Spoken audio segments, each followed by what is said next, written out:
Haney next. Fuck Devin Haney and Bill Haney. Pussies. I've been looking for you. Don't creep past me. 30 years. 30 years, low Richard Richardson. Yo, word of my dad when they fight this nigga getting broke up. Word of my dad, You're trash. Devin, you trash. You're not gonna post Devin, this. He can only say the same thing.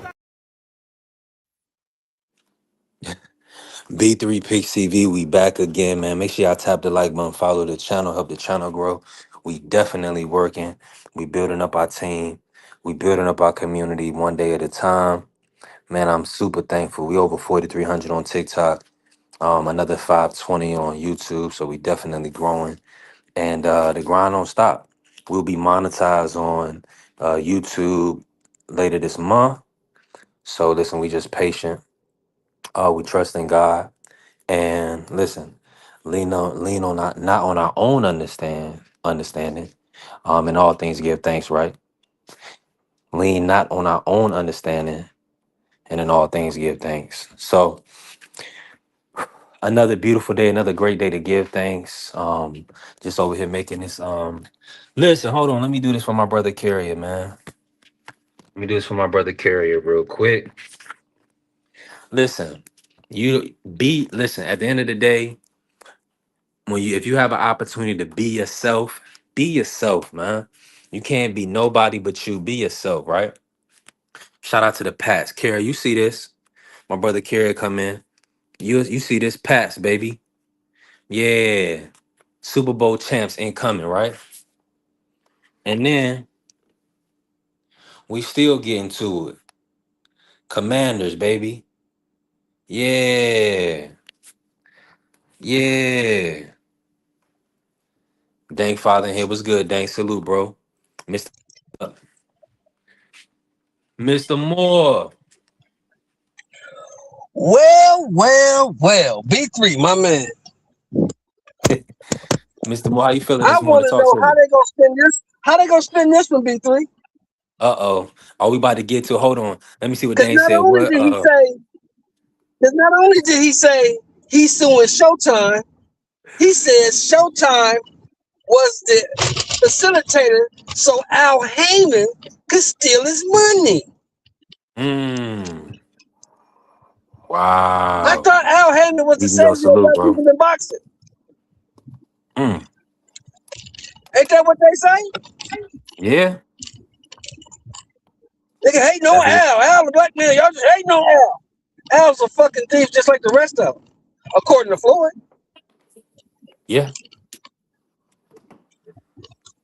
But nah, they was okay when they was offering Devin Haney a monthly stipend and, put Tank Davis on a monthly stipend. They was all right with that. Let's see if they keep that same energy now that Floyd is saying his money is missing. You know what it is? I'm gonna tell you what it is, man. People was, because Floyd was fucking with Al, and Al did the Budweiser Superfest back then. We know that, all that shit, right? But here's the thing, right? Al is not as smart as people think. People think Al's this super smart, Harvard-educated guy. Al's biggest strength, bro, is that he's always been the smartest dude in a room full of dummies.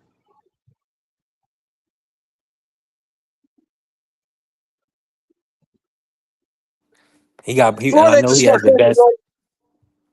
huh? I was gonna say, and he got the best representation with him. He gonna have them a good lawyer, a Jewish lawyer. They're gonna have them guys with him that they can dot the I's and cross the T's. He's just he's just the one that's Look standing at on look, look business. at the people. Look at the people that was singing his praises. Floyd, AB, the Charlos, Terrell Goucher, Leo Santa Cruz, EJ, huh? EJ. You know what all these motherfuckers got in common? They all dumb as a motherfucker. Don't know shit but boxing. All of them stupid. He was smarter than all of them. That's how he's able to steal the money. and Leo Santa Cruz named his son after Al. Mhm. How much? How much you think he beat Leo out of? Well, I'm gonna say this now. I mean, Leo was never a pay-per-view guy. I mean, maybe he did one or two, right? He did one with Tank for sure. We just got to see, Mr. Shelton, because Floyd's gripe is probably different from other fighters because he actually was putting up, getting pay-per-views and back in, and he probably didn't see all the money that Showtime and Al touched in the global market. So, like you're I get saying, all that. there probably is some money that they owe to Earl and Wilder. He probably do owe these guys some money, respectfully. But my thing is this. This is all I'm saying. Just to keep it, simple. If I steal from him, what makes you think I won't steal from you? Yeah, I'm with you on that. Free, talk to us, Free. Good morning, sir. How you feeling? I'm good. What's going on? What's up, Free? What's going on? The great Al, Free. You said what? The great Al Heyman. What about him? Al looking out for the black man. I think He did. I think I'll look out for what's his best investment. I mean, you got to understand Al Heyman is a businessman. Whatever his best investment is going to make him money, that's what he's going to look out for.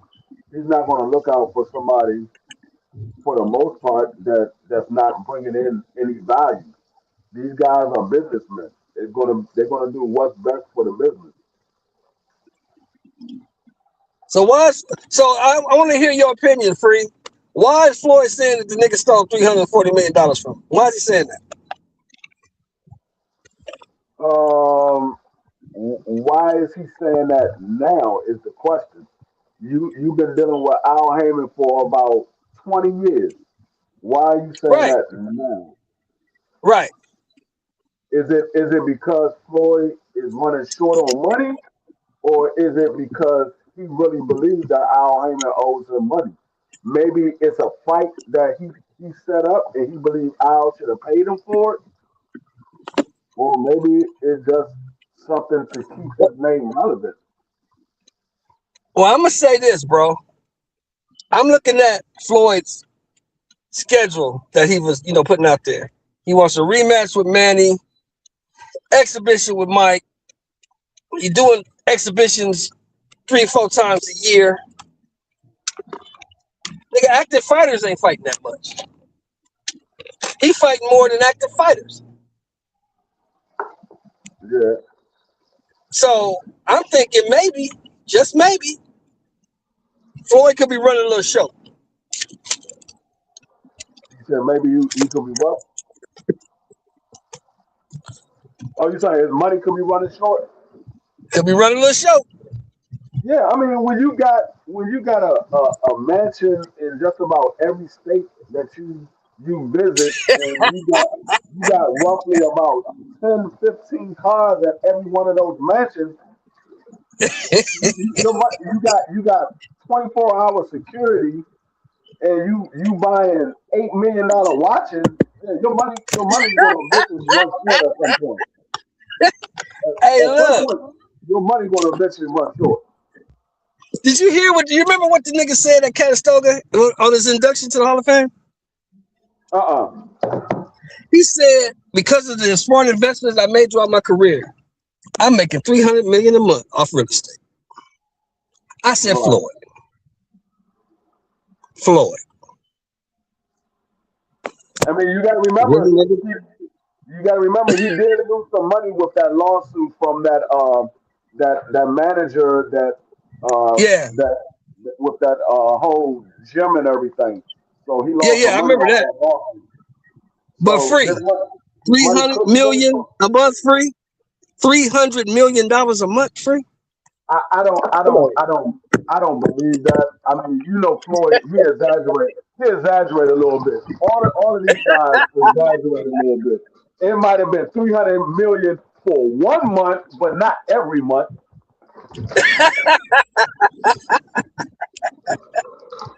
I don't. Unless you can show me some paperwork to back up what you saying, I'm not believing that. You wouldn't be sitting here fighting every day or other month if you was making $300 a month, 300 million a month. Yeah, What are you come fighting on, man. for? It's just funny, man. I just now, y'all my guys, y'all straight shooters. We talk boxing, and that's basically it. I just want to hear what these PVC lovers gonna do now. How they gonna spend this one? I mean, I love PBC for what they did for the fighters. They was allowing these fighters to get as much for the fight. I'm not mad at that. Um, I don't believe everything that I hear from every situation. I gotta see how things play out, and I gotta look at Right, all the facts because a right, lot right, of right, times right. people wanna say stuff to keep themselves relevant. If Yeah, people ain't yeah. talking about you and they don't recognize you anymore, you got to do something to keep your name relevant. And Floyd is Okay, the I type got of person. Floyd is the type of person. He's got to be relevant. His name got to be spoken in something. That's you. the Right. reason why he did the whole thing with Israel and all that stuff. He got to have his Yeah, name in something. I get it. Hey, I'll be back. I gotta make this call right quick. I'll be back, fellas. Uh, All right, I Mr. Sean. I'm right here. I'm here, free. just don't believe Go ahead, free. everything Floyd. Yeah, I just don't believe everything that Floyd say. Floyd say a Free, you lot can of hear me? stuff. Yeah, I can hear you. Can you hear me? I can hear you. Oh yeah, he probably couldn't hear me. But yeah, I don't believe everything Floyd say. Y'all gotta understand Floyd is gonna embellish, he's gonna exaggerate certain situations to make it seem better than what it is. I think Floyd he did a lot. He's the highest paid fighter in boxing history, but everything that Floyd says is not true. Most of the stuff is true, but not everything he says is true. Y'all gotta Right. understand that. Y'all gotta understand that, and when y'all can realize that and see it for what it is, then you'll understand what the reason why people do what they do. I mean, that's a fact, free. Now, Yeah. let me ask you this. Let me pivot really quick because I didn't get to talk to you yesterday. Now, PBC is still working. They still working with Prime. hmm In conjunction with Prime, they are doing the Fondora versus Sturman. That match is coming up, so we'll get to see that March 28th. Right. What's your expectation for that fight card? Do you think that is going to do well? And do you believe? Are you expecting to see PBC kind of stay around and stay in business? Yeah, I think PBC is gonna stay in business. I mean, the only way they won't be in business is if they lose their fighters or they lose. I mean, because let's be honest, technically they don't need a Dead network salute. deal. They don't need a network deal technically to put on fights. You can do like pro box and put fights on YouTube. And if you want to charge people for the fight, you can put it where they want. The same way you do on Amazon Prime. You charge people to see the fights that you want to charge people to see. So they don't technically need a network deal because they can make money off of putting stuff on their YouTube channel that they have because they do have a YouTube channel. They do put fights on that channel. They can put fights on there and people can go on YouTube and they get money from YouTube off of the viewership. So it all depends. I mean, and I think if the fight is big enough and the network is invested, they will put a fight on. They can go to Netflix or Tubi or Amazon and say, Amazon, hey, we got this fight we want to put on. What would you give us to put this fight on? They can say, okay, we'll do a fight by fight basis, and we'll put this fight on for this amount of money. They don't quote unquote need a network deal, but I think they will still be around as long as they got fighters. Yeah, I'm definitely with you on that. Now, let's just look at the landscape real quick while Hold on we one kind of second. talking about PBC. Okay, I got you free. Um, we do. So we have the Fondora fight coming up with Thurman. We're looking at Barrios, and of course they're fighting on the zone, but Barrios is still a PBC fighter, and of course they're getting paid to put that title up for Ryan, so that's good, right? Now they do have a Rolly Romero, a champion in Rolly Romero, who's pretty much in position to get a big fight, being the welterweight WBA champion. Now, so I just want to see like what other events, who they can shape other events around, um, going into the back half of the year. Now, if Fondora wins, if Barrios wins, I think that either way, if Keith Thurman wins, PBC is in a good position, a great position, because now PBC, they can put a big event at the end of the year, with Keith Thurman and Arrow, Keith Thurman and Jamel. So they definitely have a quite a few good options. Oh, there go my brother Marky Dan pulling up. Okay, Um, we see you. I think what a lot of people see. This is what I don't get with a lot of fans. If PBC is putting on pay per views, they say, "Oh, PBC they charging for everything. They must ain't got no money." But then Hmm. PBC put on a free event. They like, "Oh, PBC they ain't got no big fights. They only put on free event." Y'all don't know what y'all want. Do y'all want free? Y'all want free boxing matches, or y'all want to be in charge for the boxing matches? Which one do y'all want? I don't think that they have to put on a pay per view fight for it to be a big event. I think if the viewership is big and the live gate does well, I think it was a success for PBC. It all comes out to how much are these fighters asking for the fight. It's not so much of is PBC going broke or whatever have you. It's more so how much are these fighters are asking for the fight. Because if Yeah. they only have a certain amount for the fighters, I mean for the event, but the fighters are asking more than what they have for the event.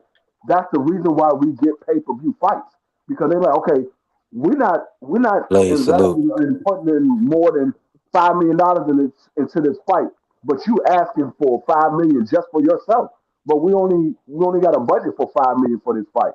So okay, you want 5 million? All right, we're gonna put it on pay per view. We're gonna give you 1.5. We're gonna get him 1.5. We're gonna pay for the venue, pay for the undercard, and we're gonna put it on pay per view. You get the rest of the money on the back end. One If the thousand fight does percent. well, then they get their money on the back end. If the fight don't do well, they get 1.5. That's it.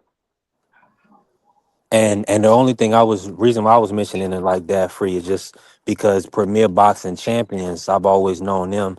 They typically have championship level fights. Whether we see certain guys as pay per view or whatever, they will go. They're always gonna have three or four good fights on every card, and so we just got to see how everything kind of shapes out I with mean, the you available got fighters. let's say Mario Barrios wins his fight. He stays the Yeah. champion at 147. Let's say Hmm. Rolly Romero wins his fight.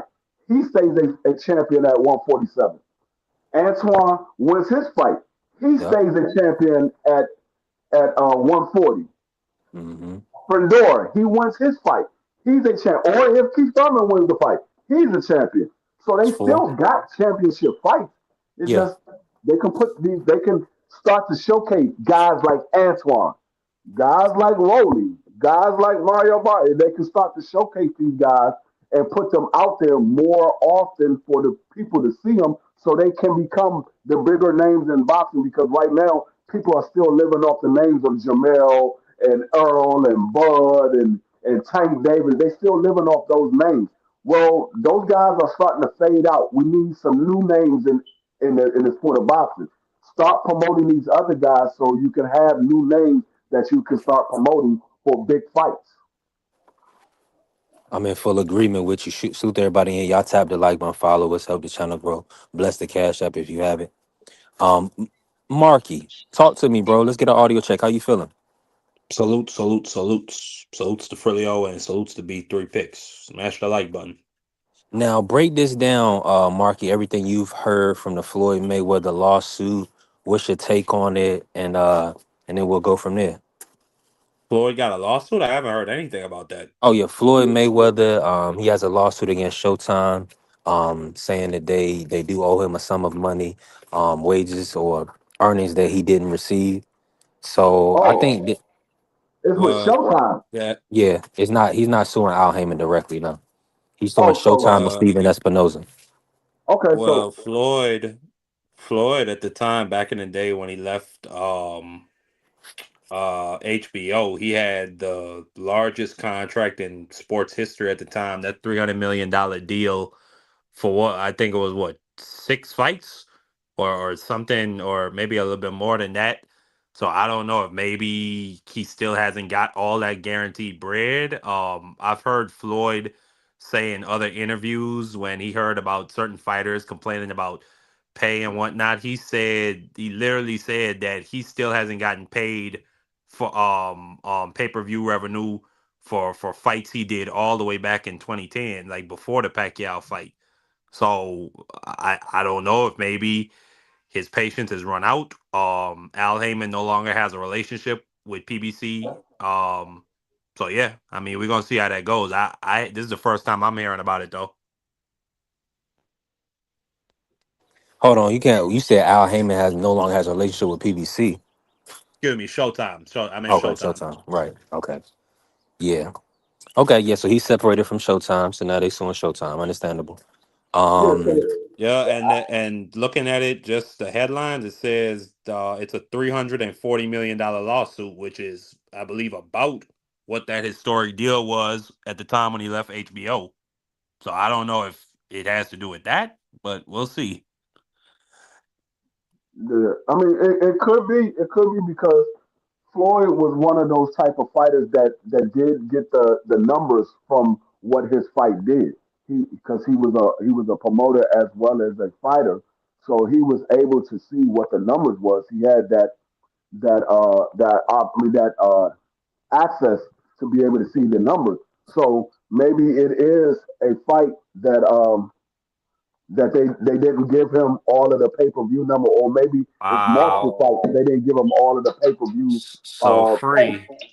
So free, according to Sports Illustrated, the article I'm reading right now, it says, according to the complaint, Mayweather alleges that Al Heyman orchestrated a complex financial fraud scheme to defraud him of his funds that he was owed. So it's not just Espinoza; he threw Al Heyman in the pot too. You say Al Heyman orchestrated the what?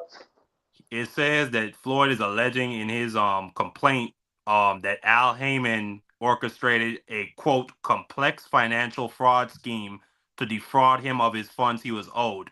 He also alleges that Espinoza still owes him close to $20 million from his welterweight championship fight against Andre Berto. But from that, it sounds like he's putting most of it on Al Heyman. Let me see if I can find a PDF of the actual complaint. But my thing is, how long ago were you talking about, and why you're suing now?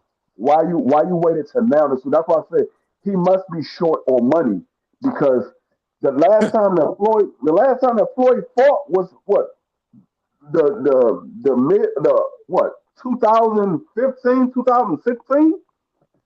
Well, they Yeah, said I that got the Andre at Berto least fight according on to on what the people have been screen. saying, Let's at work. least go ahead.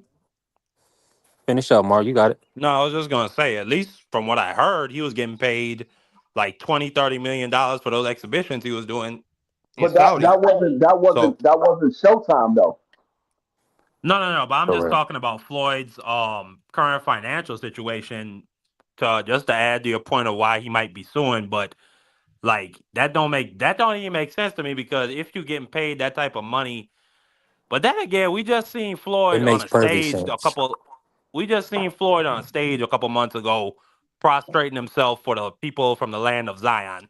So I wouldn't be surprised if he had money problems. I mean, he got a whole room. Like, literally, I remember they were doing a tour of Floyd Mayweather's house. This man literally just has entire boxes, chests full of golden and diamond watches that he don't ever wear. It literally looked like one Yeah, of them but pirate see, movies where they got the booty. You know what I'm but my, saying? The my, chest my of whole treasure. thing is if you suing about something when you was fighting, when you was an active fighter, you haven't fought in like 10 years. Why are you suing now? Is I'm like, why are you The suing only thing now? that makes sense is this, free. The only thing that makes sense is this.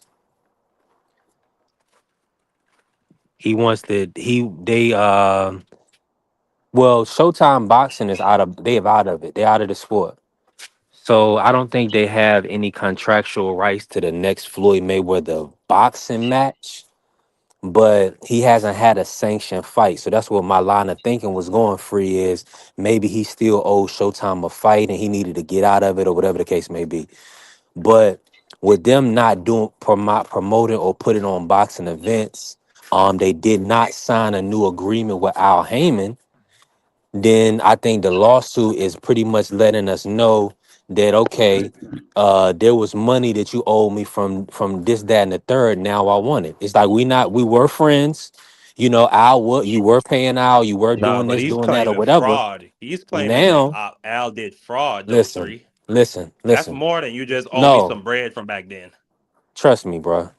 This is listen. I had a situation where a police officer had to embellish. What I'm telling you is this: they have to make it sound. They have to paint a picture for you. So they have to get. So listen, it's not just I'm gonna get $20 million because I say Showtime owes me. I have to show you that there's multiple people involved. And also CBS needs to look at it and say, okay, this is something we don't want to deal with. Let's just go ahead and pay him whatever he wants and we can move on. That's the type of scandal where you say the word fraud. That's the type of word that will uh open you up to being liable for maybe $340 million, $800 million, $1 billion. CBS ain't dealing with that. They're gonna pay Floyd whatever the money he want, and they're gonna keep it moving. But that's the picture that you have to paint, Marky, to get the money you want. They not. It's not no. There's not a game. Yeah, he defrauded me out of money. That's a real word. Simple as that. That's the word. That's the verbiage you have to use to get the money you're owed. No doubt, but fraud is an actual charge that you could put on somebody in court, especially if that person had intricate dealings with your finances, which we know Al Heyman did as his advisor. So if he's saying, and then it further goes on to say that there, according to Floyd, there was money missing and money unaccounted for. So Right. listen. I'm not saying that Al Heyman did any of these things. I don't know this to be. I'm just reading what it says. But You know see, what I'm saying? this is the problem that I have with it. If what Floyd is saying is true, you continue to do business with Al Heyman and Steven Espinoza for 10 years after you stop fighting as a professional fighter. You still have a promotional company who is branded by the PBC. You have fighters that fights under the PBC banner. You still was doing business with these individuals for 10 years. You you're you're suing them now for something that happened about 10 years ago. Why you waited so long? And see, and that's what I will be looking at. Why are you waiting so long to file this lawsuit if it was something that they owe you as a fighter? You're not an active fighter. You haven't been an active fighter for 10 years, going on 11 years. So that's what I don't understand. Well, it's saying that when Floyd teamed up with new managers, that's when they realized. That's when they found all. At least according to him, allegedly, that's when they found all the missing funds that were unaccounted for. That's what he's claiming. Now we're gonna see how that It goes. sound like a witch hunt. It could be. It could be. I mean, like I said, I'm not saying that they Yeah, don't you have. owe him I the just want to money. say And, this. Go ahead, Freedom. My bad. no, I'm gonna say I'm not saying that they don't owe him the money. I just want to know why you waiting to now. Now, if it's something that y'all just discovered, then all that'll come out in court.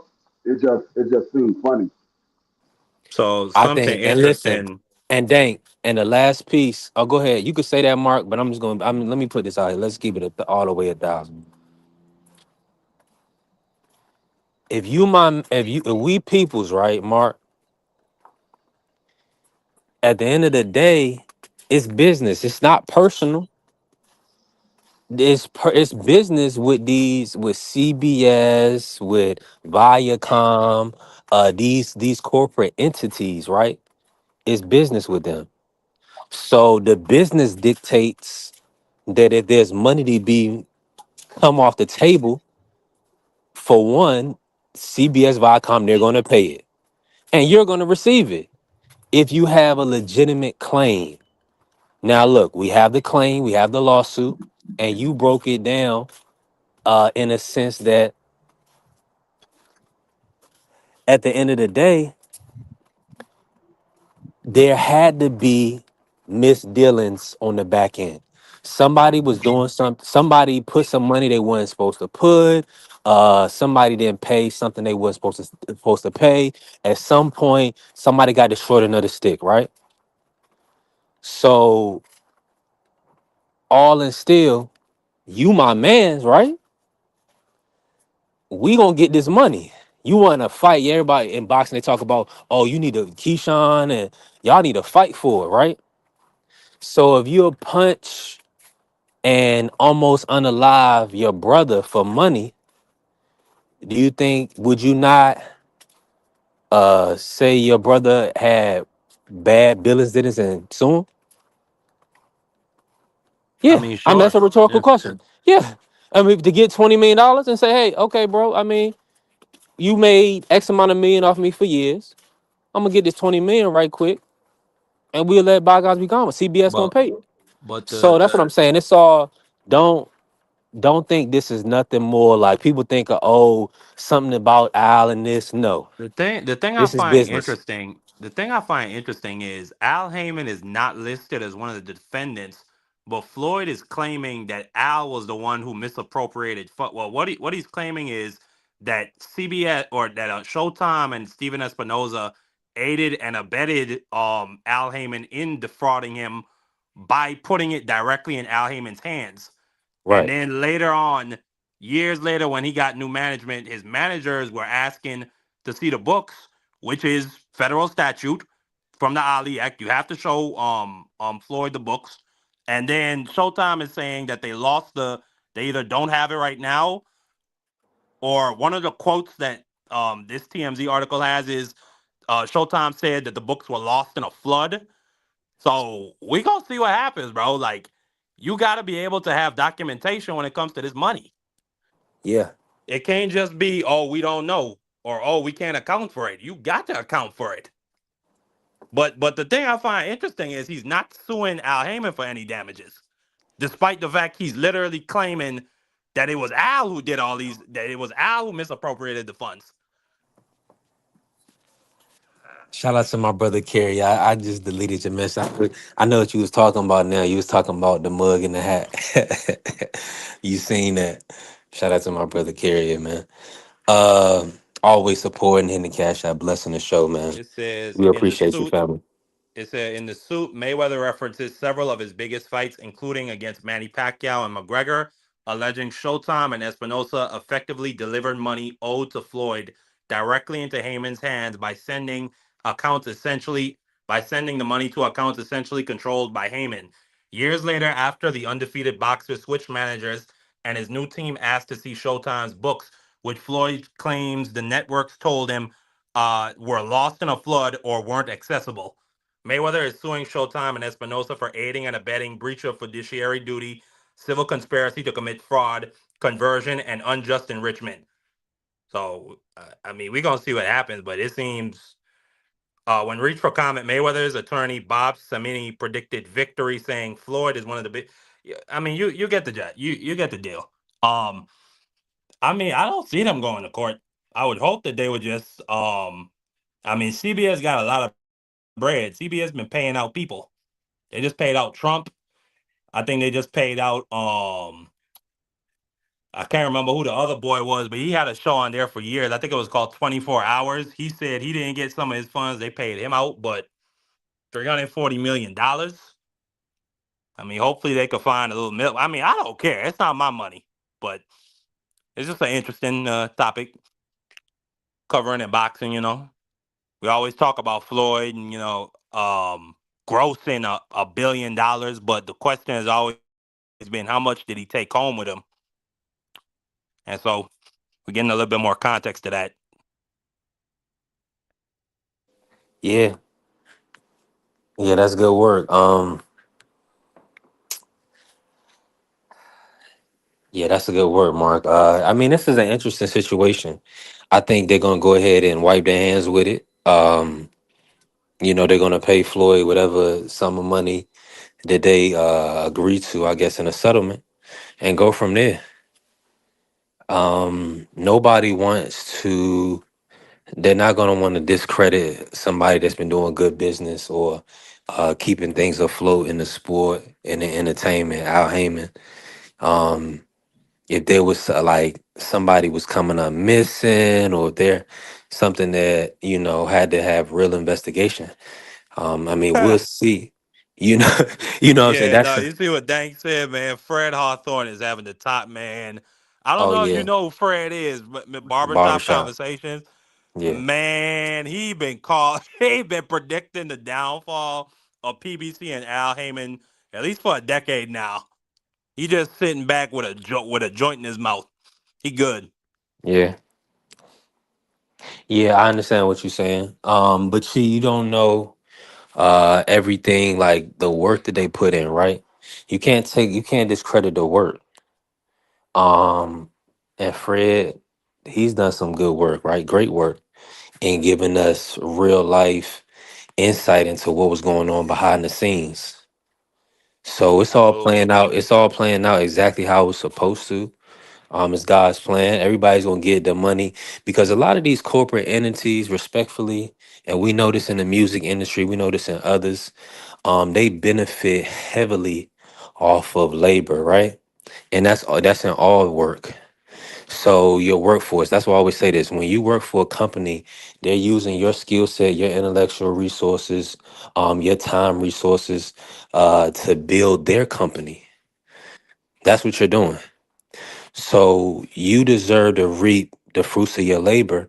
And if there's somebody in management or anywhere in between that does something that was irregular or deemed liable for damaging you, then yeah, you should get some money. You should get paid. You should get compensated because you need money to uh, survive. You need money to live. You need money to build. You need money to do a lot of things, and Floyd is going to get paid, and that's just what it is. I certainly hope so. But I mean, let me I mean that. Well, go ahead. Go ahead. go ahead, Mark. If you want to keep cooking on it, we can pivot. We're gonna talk some Nah, boxing. I want to talk a little boxing.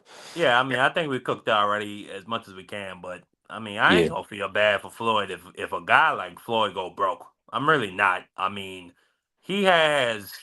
I mean, even like that Marky, $340 million. If that's the Marky. case, Now that let me was ask just you this fraud. question, because I'm I gonna show wasn't you how even you done, tapping. but go ahead. So if you trying to tell me if you seen Floyd on the side of the road with no money, that's going how's that going that's not gonna make your spirit feel hex? That's not going Are you not gonna be sad? I mean, I'm gonna be sad, but not All right. Hey, because like he didn't. hold on. That should be the end of it.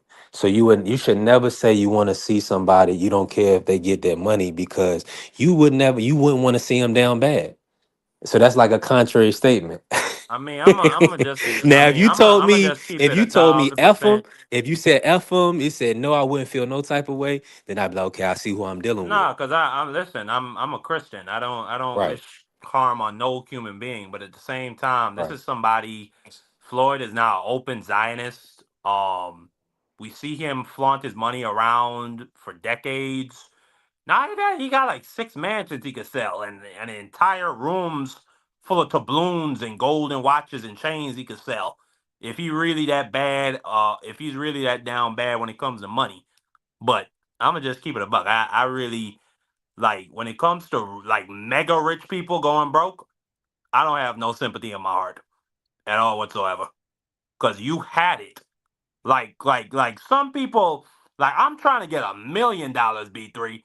This man had $100 million times 10, or he grossed that in his career.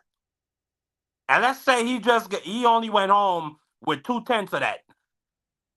Like, bro, you're not supposed to go broke. That's supposed to be generational wealth. That's supposed to be passed down to people that you're never gonna meet.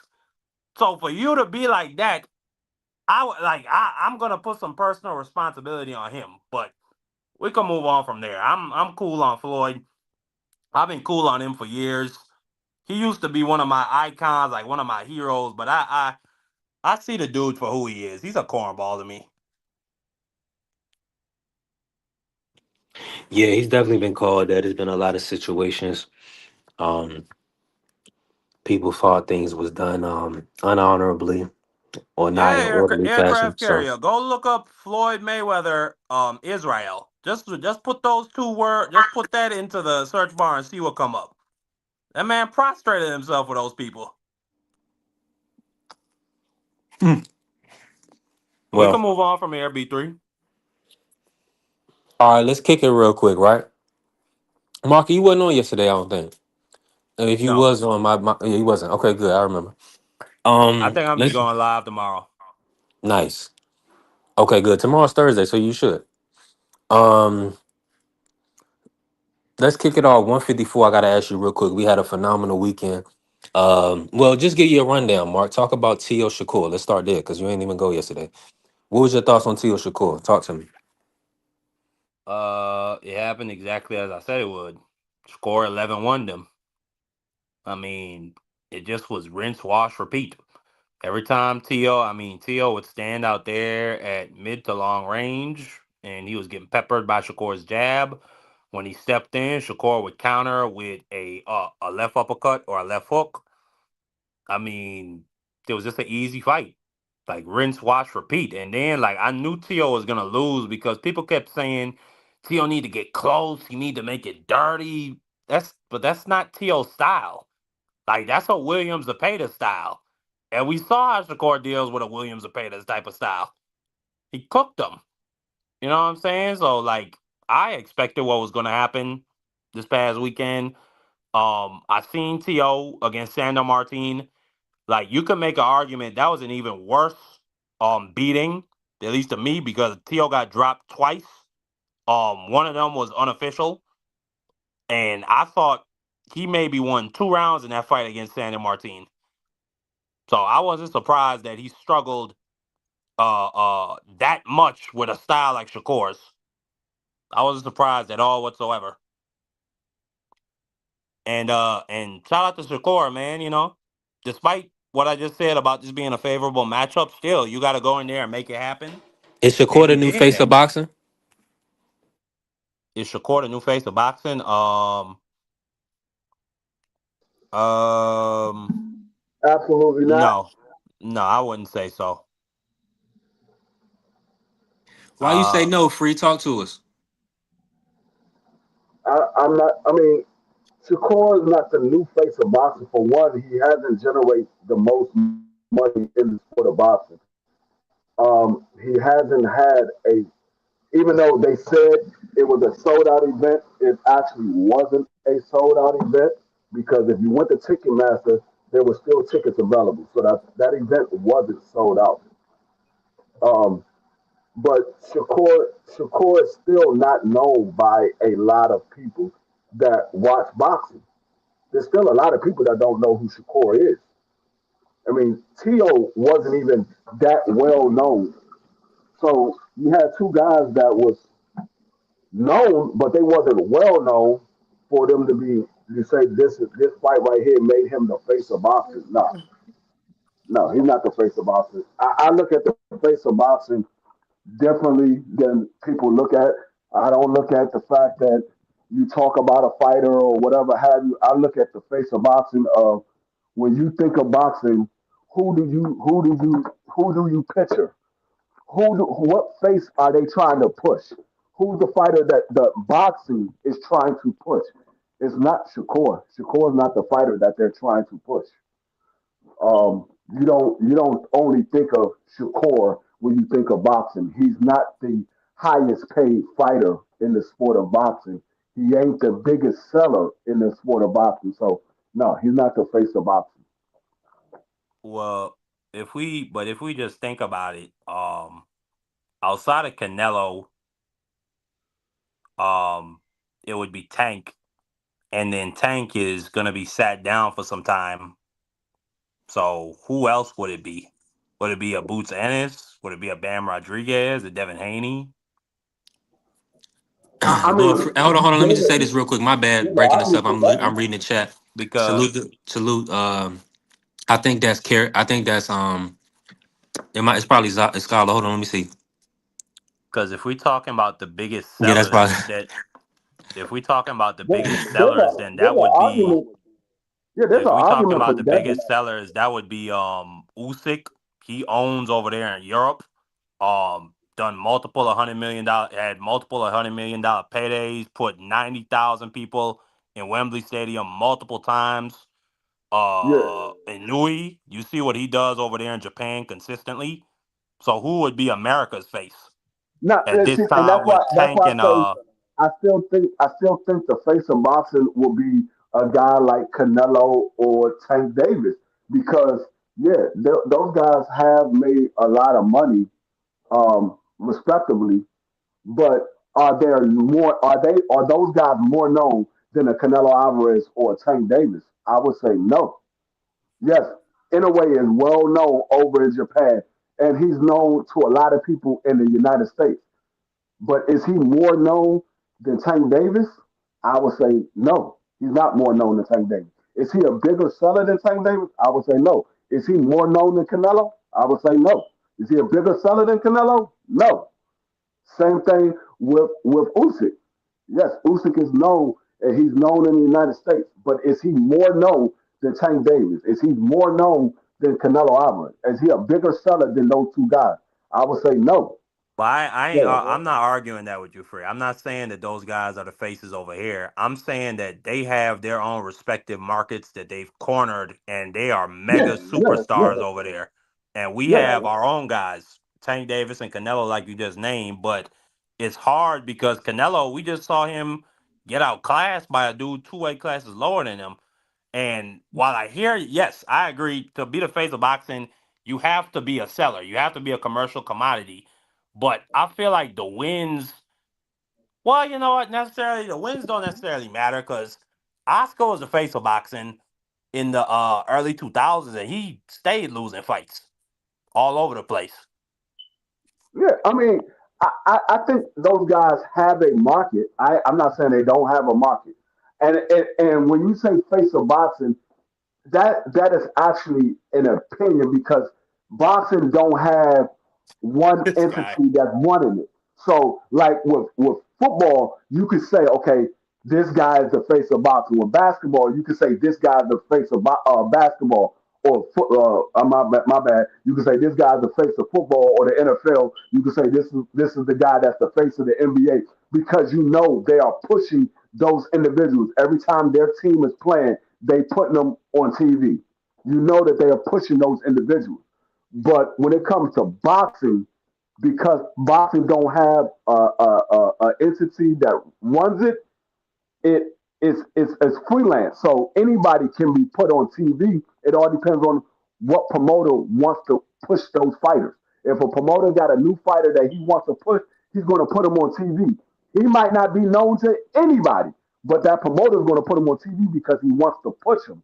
So it's different in boxing than it is in the NBA or football or baseball or hockey. They don't have a governing head that's going to say, okay, this is the guy we're pushing. We're pushing Patrick Mahomes. We're pushing LeBron James or SGA. It's different when it comes to boxing. Like when you ask who's the face of boxing and out of a thousand people, you get 1,000 people. You say who's the face of boxing? You might have four different people. I mean, four different boxers that they say is the face of boxing. You're gonna have a group that's gonna say Canelo. You're gonna have a group that's gonna say Tank. You're gonna have a group that say somebody else. You have a group that's gonna say somebody else. So it could be like four different people that's the face of boxing when it comes to boxing because it doesn't have a governing head that's actually in charge of the sport, that's going to push the sport. I agree. I agree. That's why I'm in favor of the Zuffa. I'm in favor of the UFC model um coming to the sport of boxing, because it's like whoever rises to the top out of those rankings is gonna be on top. And if they establish themselves, they're gonna be the clear face. Like because when you're the UFC champ, you're not fighting unranked people. You're not even fighting the 15th ranked guy. You fighting top 5, top 3 ranked guys every single time you got to defend your belt. So if you stay up there for 10 defenses like an Anderson Silva, and you consistently bringing people out to your shows, and you consistently having good numbers, well, they're not doing pay-per-view anymore, but I would think that they will be pushing you and promoting you as one of the as the face of their brand, and thereby extension the face of the sport of boxing. So I'm in support of a model like that. Yeah. Coach Eddie, you in here with us? Talk to us. How you feeling today? Oh, I'm good, man. I was just listening to what the brothers were saying. Like I say, both have valid points, man. You know, the face of boxing is it's a subjective thing, man. If you can ask some people, they'll even say Muhammad Ali, because when you think of boxing, that's the first name that pops in your head. You ain't thinking about. I mean, the face of an actual sport transcends decades and generations. So the face of boxing is Muhammad Ali. When you think about boxing, Muhammad Ali, that's the first name, the first thought that pops in your head. You just walk down the street and ask an average person who's not even a avid boxing fan who's the face of boxing. They're gonna mention Mike Tyson or Muhammad Ali. Yeah, You know, I agree with because that. they became household names. These guys are not What about Floyd household Mayweather? names. He may be, but he's not on that level. A Mike Tyson or Muhammad Ali. He's not on that level. Come on, Coach. He's That's about biased, and you know that. no, it isn't. I'm being dead serious, bro. You got to remember the heavy. Hold on. Heavyweight boxing. So as heavyweight boxing goes, heavyweight boxing has always been the pinnacle of boxing.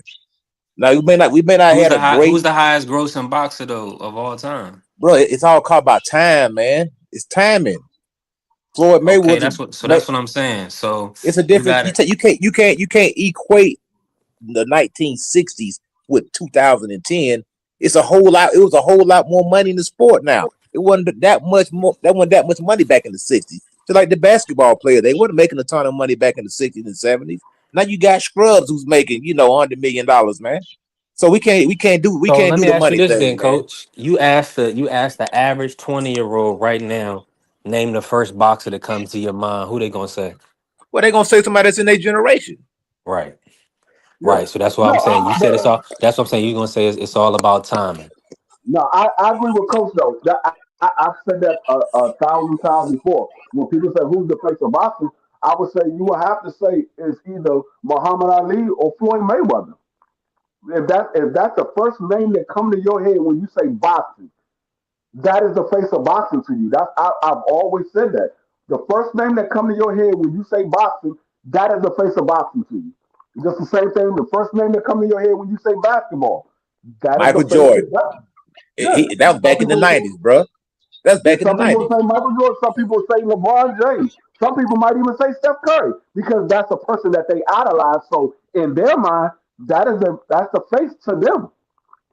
That's the face to them in their mind. Is the when you say a name, when you say that sport, what is the first person you think about? That is the face to you because that's the And first person you think about. I want to say another thing too. Reason why Muhammad Ali is the face of boxing.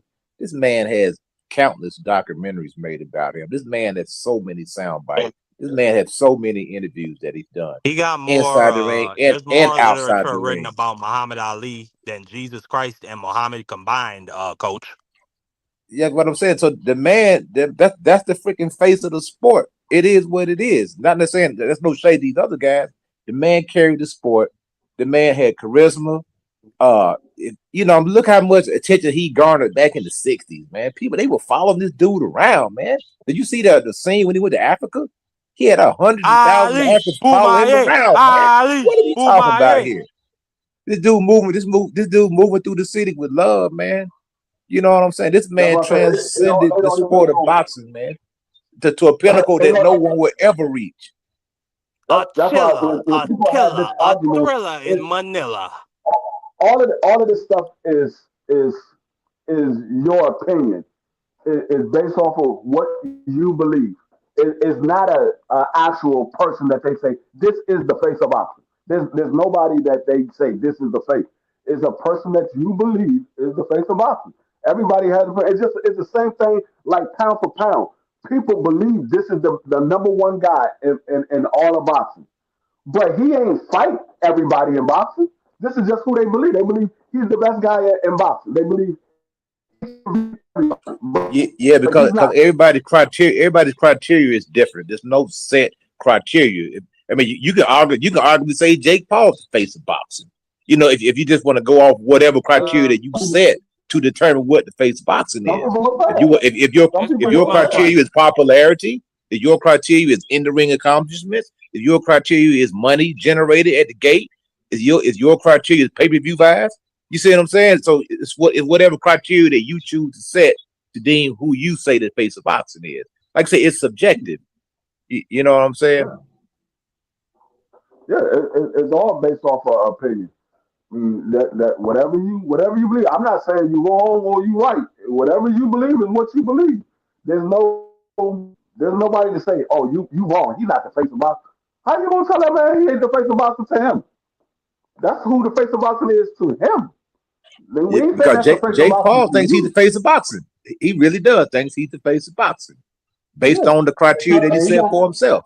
he got a lot of fans that agree with him. And you can't say that those fans are wrong because to them, he is the face of boxing. To them. Now you might not agree with it, but like I said, that's their opinion. Some people think Tank Davis is the face of boxing. That's your opinion. Some people think Canelo is. Your opinion. Like Marky said, you can have an argument for Monster anyway. You can have an argument for Usyk. To some people, those guys are the face of boxing to them. I mean, some people may think it's Terrence Crawford based off his accomplishments. Mm-hmm. You know, so it's Yeah. all kind of different criteria set for the face of boxing. That's why I don't get all bent out of shape when a person, oh, this guy is the face of boxing, or this guy, they say Devin Haney. Hey, to you, Devin Haney is the face of boxing. I can't argue with you. Whatever you see as the face of boxing is what you see as the face of boxing. I'm not gonna argue with you. People want to argue people up and down. Oh no, that's not the face of boxing because of this, and that. Oh, who said that was the criteria? That's what you said as the criteria. There's no such criteria for the face of boxing. It just so happened that the people that we consider the face of boxing checks out all those boxes, but that's not an actual criteria. You can't tell me where you can find the criteria for face of boxing because there is none. Nah, that's facts. You know, like I say, some people do transcend the sport. Some boxers do bring an element of excitement to the sport. Some boxers bring showmanship to the sport. So it's really like you say, it's hard to say because each boxer brings an element to the sport that everybody can appreciate. Like some people appreciate the sweet science, the connoisseurs of boxing may appreciate a guy like Shakur Stevenson or Devin Haney. You know, you can appreciate the skill that they displayed, the ring Mhm. savvy, the intelligence. Some people just want to see a knockdown, drag out fight. So they'll appreciate somebody like Arturo Gatti and Mickey Ward because they just looking for some savagery. Some people Yeah, appreciate knockouts. They like Tank Davis, Mike Tyson. Some guys appreciate and Deontay Wilder. Some people appreciate the heavyweights. To see the big guys getting there and knock each other out. So it's something for everybody in boxing. You know what I'm saying? For every connoisseur, it's something for everybody. And like I say, you can't really knock anybody for what they prefer. Like every person on this panel has a type of fighter that they prefer to watch. You know what I mean? Whether it's a knockout artist, some guy like knockout artists, like Deontay Wilder. like him or not, he did bring a lot of excitement to the game, man. And I'm glad I watched the press conference today, so I'm glad to see him get back in the mix. Him and Derek Chisora, I think that's going to be an interesting and entertaining fight because both guys, a little bit past their prime, and both guys are going to come up for the knockouts. So it's gonna be a fun fight to watch, man. Sometimes you get the fun fights at the end of the guy's career because they really ain't got a whole lot to lose and everything to gain, so they just go out there trying to get it on, trying to entertain the fans, man. And this is what we gonna get, man. Like I'm glad to see Deontay Wilder back. I was a Deontay Wilder fan, man. I mean, he brought a lot of excitement to the heavyweight division, man.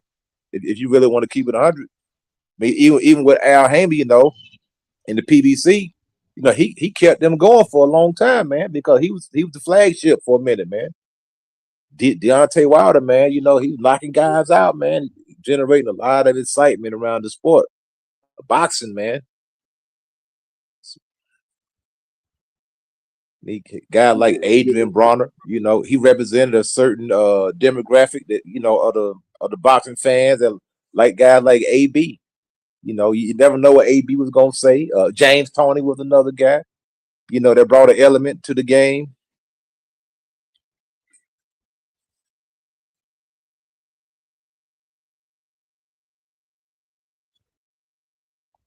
But I see the thumbnail with Mayweather.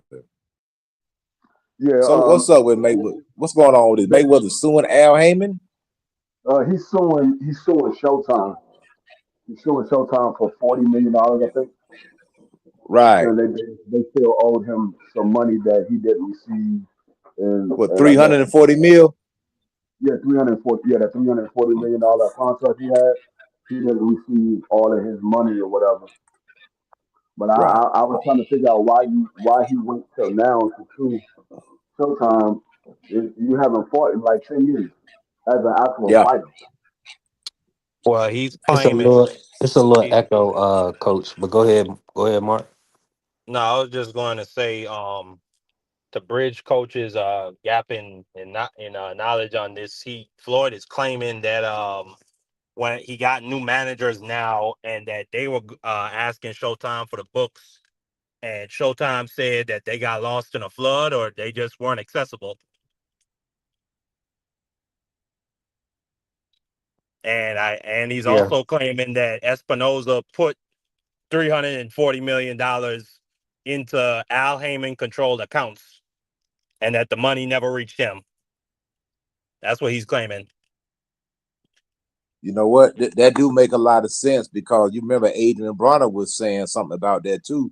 But everybody just dismissed Adrian Bronner because they said, "Oh, AB just broke, AB drunk, AB, clowning." But AB was saying that Al Haymon be paying them guys in stipends, like they don't get all their money at one time. He pay Yep, them in that's what I heard installments, too. man. You know what I'm saying? Yup. And then everybody was like, "Oh man, you just hating on the black man. Why you trying to tear down the PBC?" But I ain't saying that. The fighters are saying this. They saying they ain't getting their bread, man. So for You know all what I'm that saying? talk people like to say about Dana White, shit, it ain't no Yeah. different in boxing. Well, This shit is Floyd, I game. mean, some of them are This saying shit it, is but I like think straight. Floyd is the main one. I think he had language in his contract. I think there's a reason for why they bringing this suit up, and I do believe that, or like you're saying, there was a situation. Marky broke it down. So I was breaking this down earlier, Coach. Anytime an organization or company like Viacom, CBS, whoever, they have somebody in an executive position like Al Heyman, they're gonna pay that situation to go away.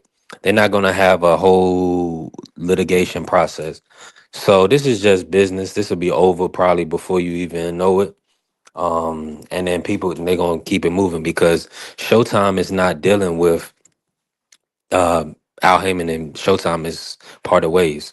So they're gonna part ways with the situation. This is old business. It's a lot of good future business to be done. I mean, CBS. I think CBS runs Paramount Plus. Marky, correct? So yeah, CBS and hold on. Let me.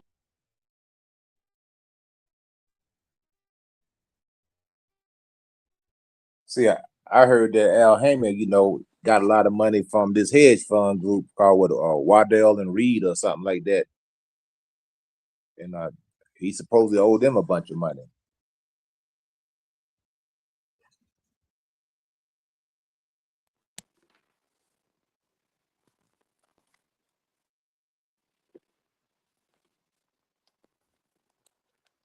Yo, you hear me, Coach Marky Dan? Yeah. I was saying, so did you hear about that hedge fund group that Al Heyman was working with? Waddell and Reed. Yeah, I knew about it before. What happened to him? But I think Al Heyman owed them some money too, man, or messed the money up, man. Cause a Mm. lot of people say that you said Waddell and Reed invested in Al Heyman, a lot of money, man, Yeah, it was a whole and lot he, of money. and they didn't make good on the return or the investment or whatever, man. So Mm. Al Heyman, he was with a lot of networks too, man. You remember he was with the Bounce Network, he's with Fox Sport, so he been around a lot of networks, man. And it seemed like I don't know all the ins and outs, but it seemed like a lot of times it was a lot of mismanagement going on with those networks, and a lot of them networks pulled away from Al Heyman because it wasn't a profitable business organization. You know what I'm saying? So he was taking the people money and investing in it, and they weren't getting no returns back. So he just kept moving from network to network. He's good at getting investors because he was a concert promoter back in the day. He was a promoted a lot of the big names, Budweiser Superfest, or Michael Jackson, Beyonce. The list goes on. So he knows how to promote things. Now with Al Heyman being, I heard he was unhealthy, having some health issues. So like I said, I think this is just like you said, Floyd just asking for $340 million, hoping to get a settlement. You know what I'm saying? Yeah, Maybe he that's all may they gonna he do. may he may settle for 50 mil or something like that. You know what I'm saying? Man, that bro, 50 million, put that in his pocket and keep it moving. You know what I'm saying? But you know what? I Or he mean, might that have to, is or he might have some bills to pay, but it is what it is, right? But Marky, check your audio real quick, Mark. Can you hear me? Yeah, I can't hear Marky. You yeah, can't check. hear me? Yeah, we got you. We hear you, brother. All right, let me read. Yeah, I don't know. But we gonna see. I don't think nobody ever wants to go to trial in a civil situation, or I should say no attorneys ever. Well, no, the attorneys do want to go to trial so they could charge up for hours, but I don't think anybody ever wants to go to trial or have to go through all of that. That stuff takes years, especially when you're talking about this amount of money that Floyd is asking for. I don't think Floyd wants to sit down and do an 8-hour deposition under oath. I mean, I don't think Espinoza or any of the executives over there want to do it. So I would foresee a settlement. They're gonna come to something. I don't think it's gonna be $300 million. Might be a little bit less than 100 million.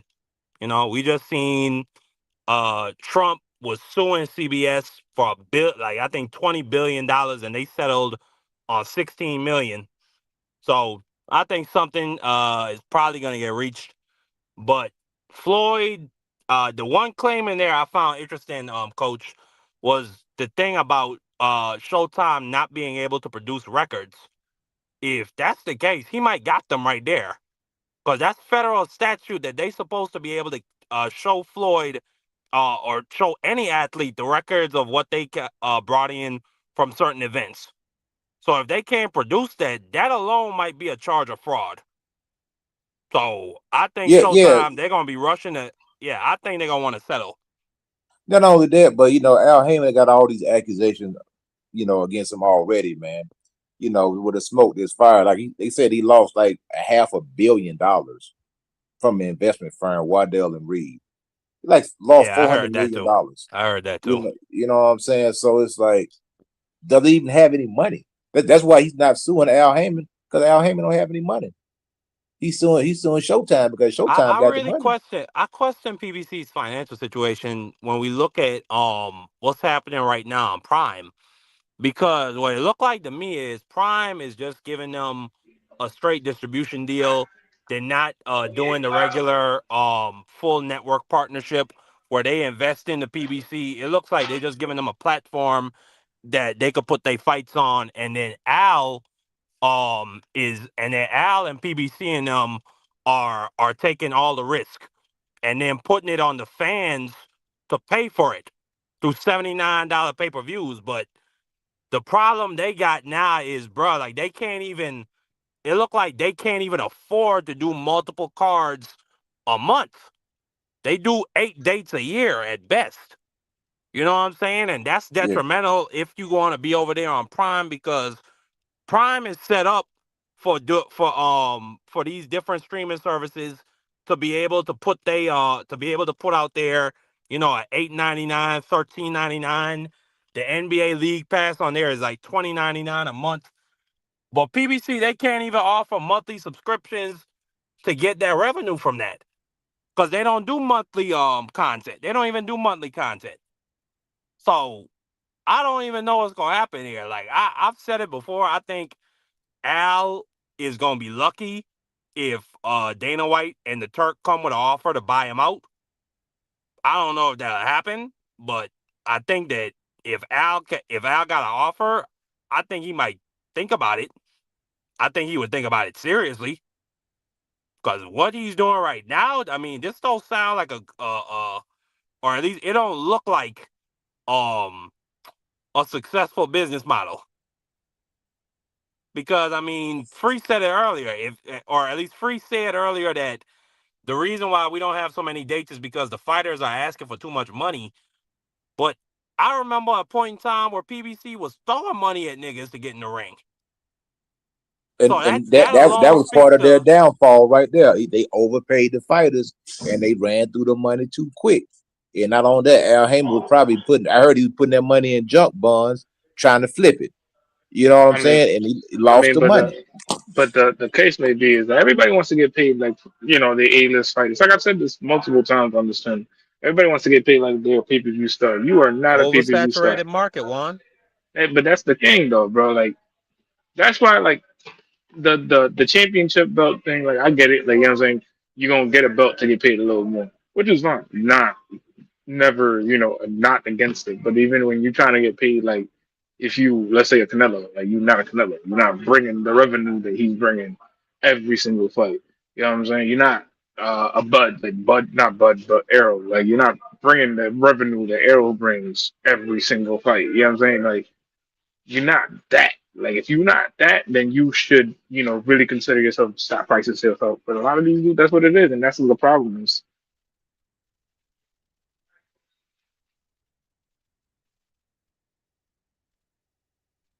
But the thing is, Juan, I mean, people killed Dana White for years for paying Because his fighters in reality what they were worth. A yeah, lot of man. these entry level fighters, But bro, they shouldn't. that's what I'm saying. They Like even like now, like Yeah. Justin Gaethje saying like oh my fight pay or the bonuses don't even add up to $1 million. It's a bonus. It's not a whole other salary, sir. Like you But still the get taxed by reality that. is, if Justin Gaethje decided to go out on his own and do a card, he's not gonna get 20,000 people to fill up that arena. That's why. That's They why filling even that when up arena because it's the UFC Shield in front of it.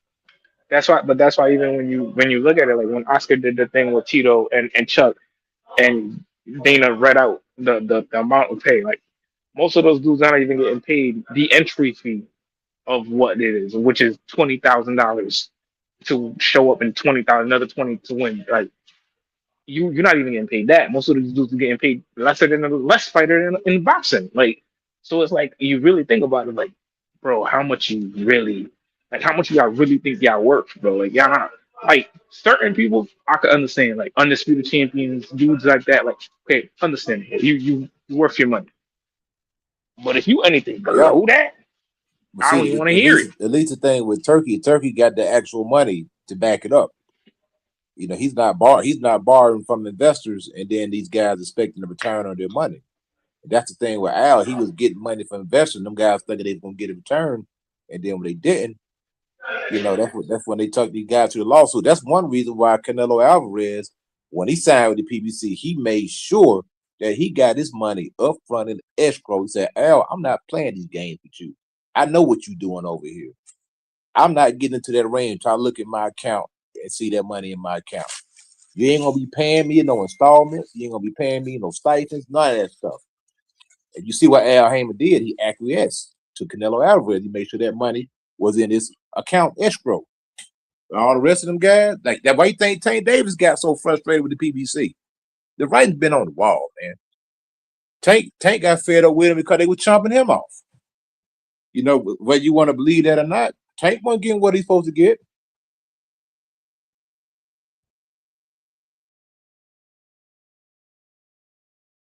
I mean, when we talk about it, bro, a lot of these dudes are not like Tank is, Tank obsession of Tank, but like dudes like Caleb Plant, like dudes like fucking what's the other dude's name there? Fucking what's his name? I forget his name all the time. Jesus Christ.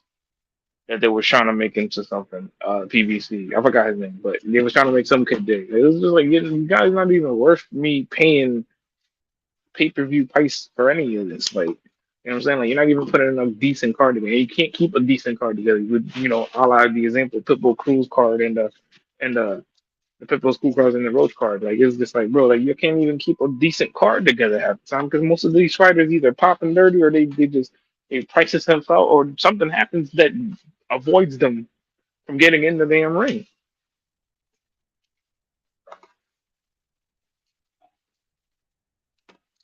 Because they have to, bro. Canelo's the face of boxing at a certain point. At that certain point, he was the face of boxing. Like, yeah, you gonna pay that man. Well, Manny too, though. Manny at the time, you gotta remember, Manny and Floyd were the money.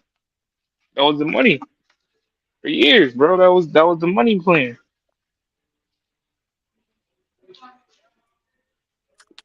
Yep. You know what I'm saying? That whole thing started downfalling when basically when Floyd retired. Once Floyd retired, it was like, all right, bro, what could y'all do on your own without Floyd? And it just goes to show like nothing. You know what I'm saying? Like you have Benavides or have Benavides, you can't put fights together for him. You had fucking Tank, you still can't put no fights together for him. Them actual decent good fights. Like, come on now. I agree. I agree. And I think the other thing, I mean, after Floyd left, we had the Sides of the Streets era. I think that completely put a knife into the stomach of this version of boxing. Um, and I'm happy we're gonna be having the UBO version coming very soon. Hold Very up, hold up, happy. hold on, my bro. Don, first of all, bro, you name me the last actual good fucking card from PBC. Go ahead. I'm gonna wait for you. Go ahead. Do your thing, big dog, and I'm gonna show you why. I mean that Pitbull Cruz Lamont Roach card they had set up, where And they they had Jenna and Beck versus Lara. every PBC fighter except for fucking Cruz got smoked, basically. So at that point, shut up. Like let's really be real. I hear you. Don't none of those cards be good, bro. Let's really be real. No, none of those cards be good. Most of y'all screamed them shit. I wouldn't pay a fucking dollar for none of that shit. Yeah, I ain't paying $70-$80 for that shit. I ain't gonna lie to Come you. on now, let's be real. Not even for my mama, Man, nigga. Last can y'all hear PBC me? card I think I paid for it. I think it was Errol Spence. Let's really be real. Mm. Man, Nobody watching no damn PBC, bro. Shut up, man. Ain't nobody watching no damn PBC. Dondrick, pull up, man. Think this is aimed at you, man. I missed I missed some of it. Can y'all hear me? Yeah, I can hear you. I What mean, they about don't Juan? put out enough content for us to even watch or care about. I mean, 8 cards a year? This point. 8 cards a year, and you charge us $80 for all of them shits? Meanwhile, we got Zuffa. I mean, they giving us good cards, and it's for free? Okay. Half a million diamonds in one live. Like what? You have your screenshot for today. You're gonna send it to me. Let's go, Shatara. Ever been in A1? I'm in A1 league right now. I'm gonna drop today, but I don't care because I'm doing a 2 hour live. Because just tomorrow I'll be back to going. But I don't even care about the league thing. If it drops. I'm all around on a different platform that doesn't worry about leagues or focus on the any of the leagues. It doesn't focus on any of that, so I'm not even worried about it.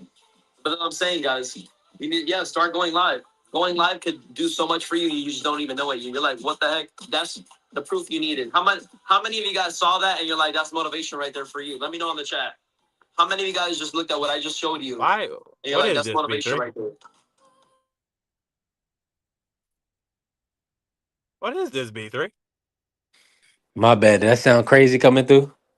No, no, it was clear, but what is that? Is that Ryan Oh. Garcia? What is he telling us? What's the context? You just started playing that clip out of nowhere. Nah, Kerry. It's not even T that, Max G. salute. It's the Nah, it's cap just low key. Eyes are going on for a certain TikTok. promotion half the time. That's like what gets me mad. Yeah, Juan yeah. Claudio can't hear me. Juan, you hear me, bro? Yeah, G, I hear you. Oh, what's good, family? Good to see You you, good, man. me?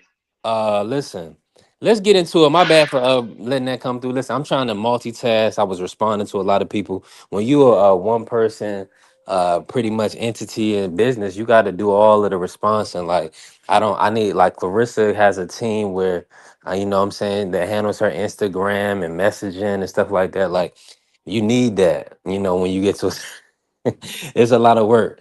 Because the money is in the people. With the people are the resources. So you got to tap in with the people to get that resources. So a lot of times to get these tickets sold and stuff like that, you have to have marketing teams that can kind of touch the people, let them know, hey, I need you to buy these tickets. I need you to do this, do that. Bro, Um, it's not even that, G. But you gotta we gotta understand, bro. Most of these fighters now in today, and especially in PBC, most of these fighters that they promoting, except for maybe even Sebastian. Let's really be real. Let's name some of those rosters, and let's name the ages for these rosters. Pandora, okay. what? He's 25, 26. Okay, young fighter. Mel, they're in his 30s. Maul in his 30s. Clint, I think he's in his 30s. Adam is in his 30s. He might Erislandy be Lara. 40 in his 40s. To really be real, but ain't nobody Pacquiao, paying 40s. Ain't nobody paying for none of these bullshit. But come on, let's really be real, bro.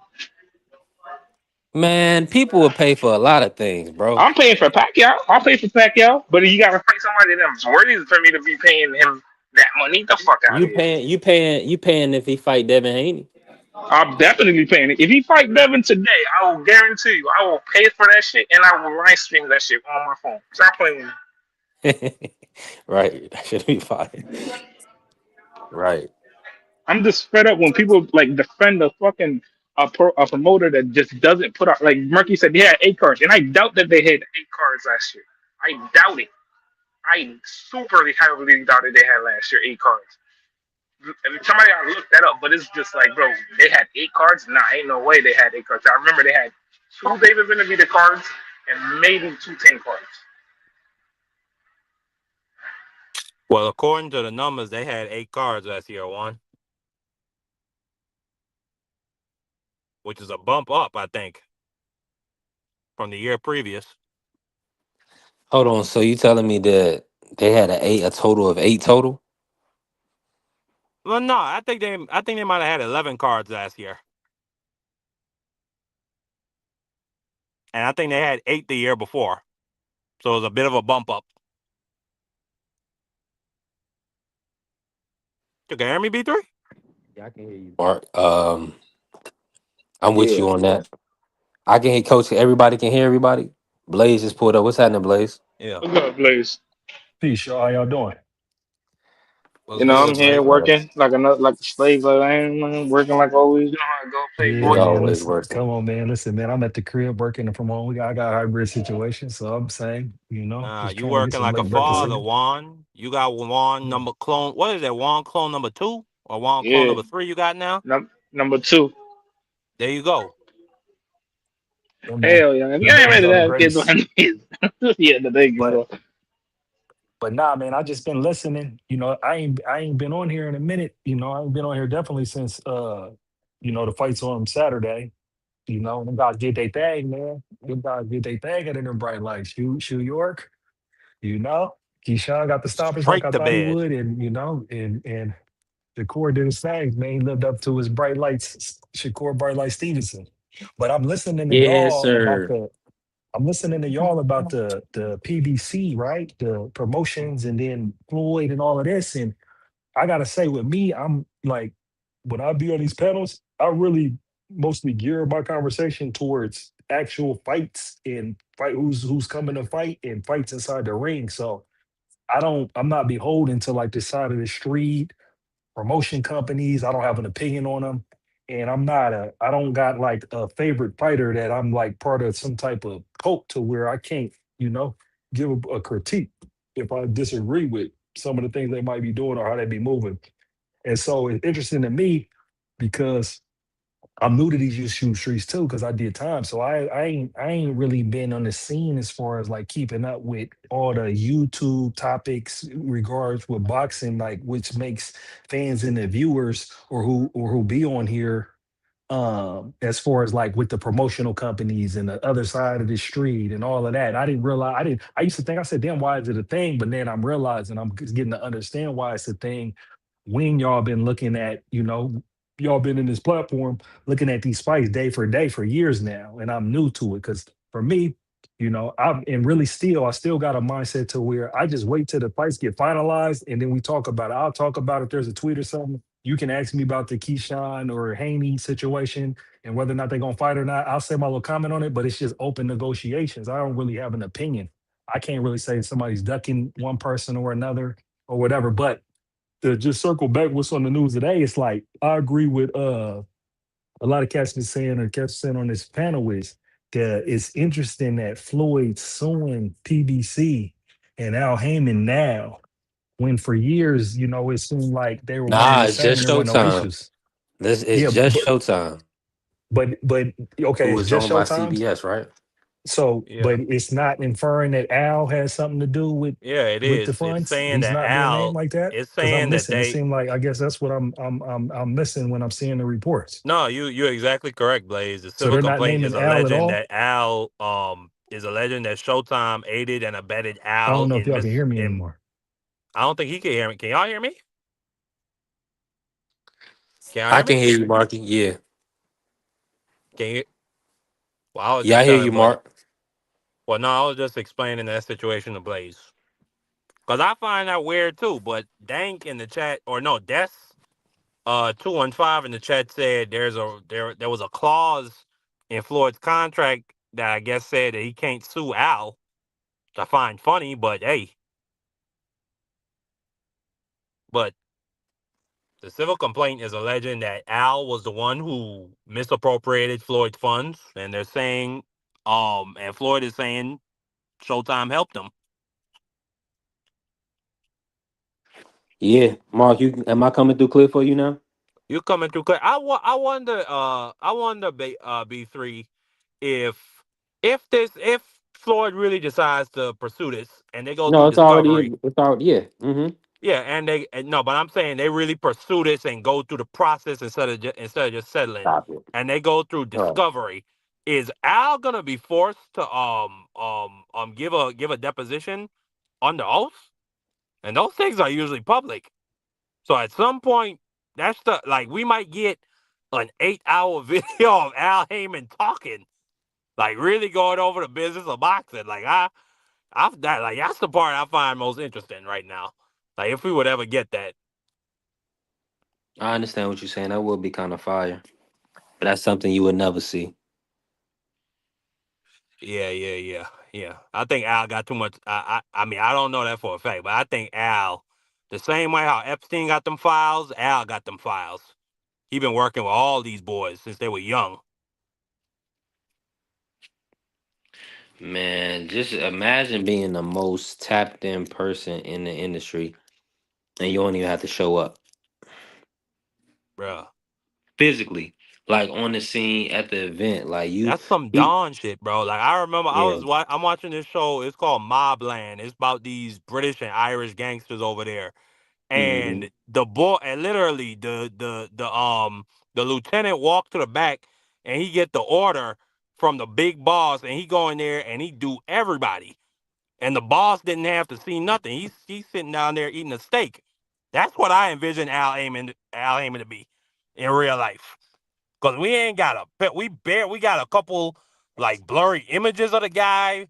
We ain't got no recorded interviews, nothing. You can't even find a newspaper or like an article in this interview with Al Heyman. None of that. Yeah, and that's for a reason. Absolutely. That's Don status.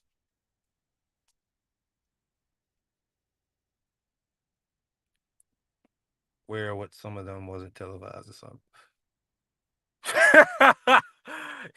Carrier said through a PBC merchant. That's crazy.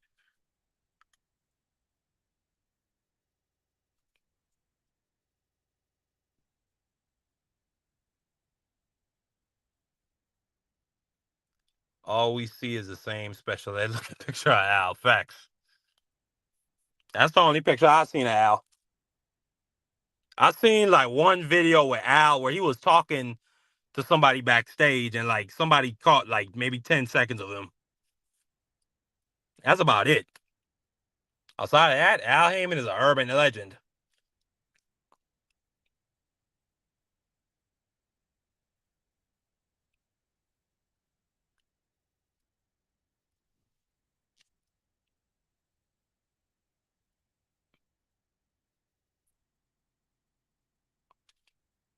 B3 picks.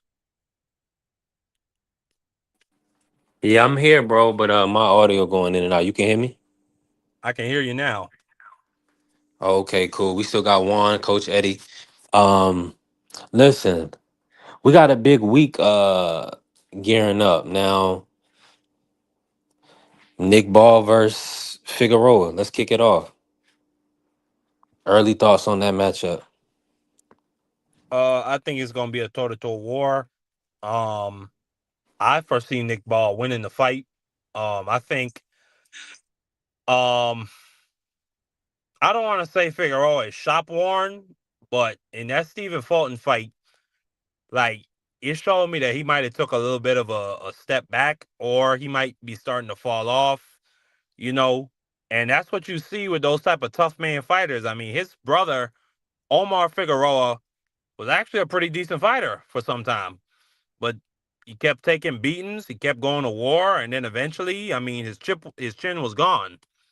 And yeah, but if I'm kind of hoping Figueroa could win this fight, man. I'm a bit of a Figgy fan, so I'm kind of hoping he could go in there and maul this little dude to death. You know, Figueroa got one of them type of styles where like he liked to go to war. He liked to encourage dudes to punch him in the face, and then you get drawn into that type of fight.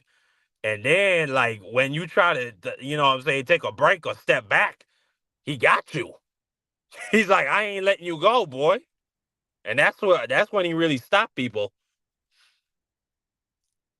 So I got Nick Ball winning the fight, but hey, I'm rooting for Figgy. I'm rooting for an upset.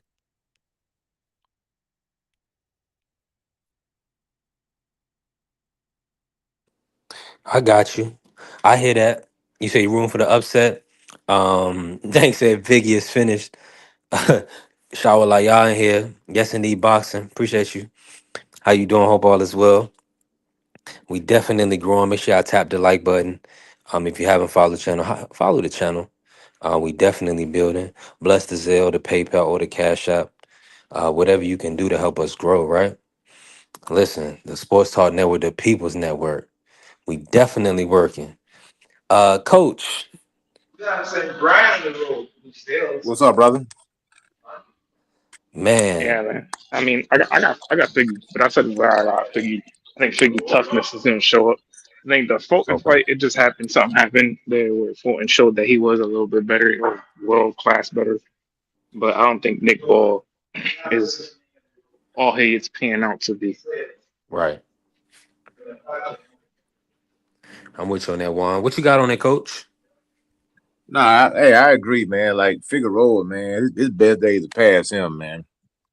You know what I'm saying? The last fight he fought Stephen Fulton, man. He looked horrible, man. He didn't look good at all. He got pieced up. He got outclassed. He looked sluggish.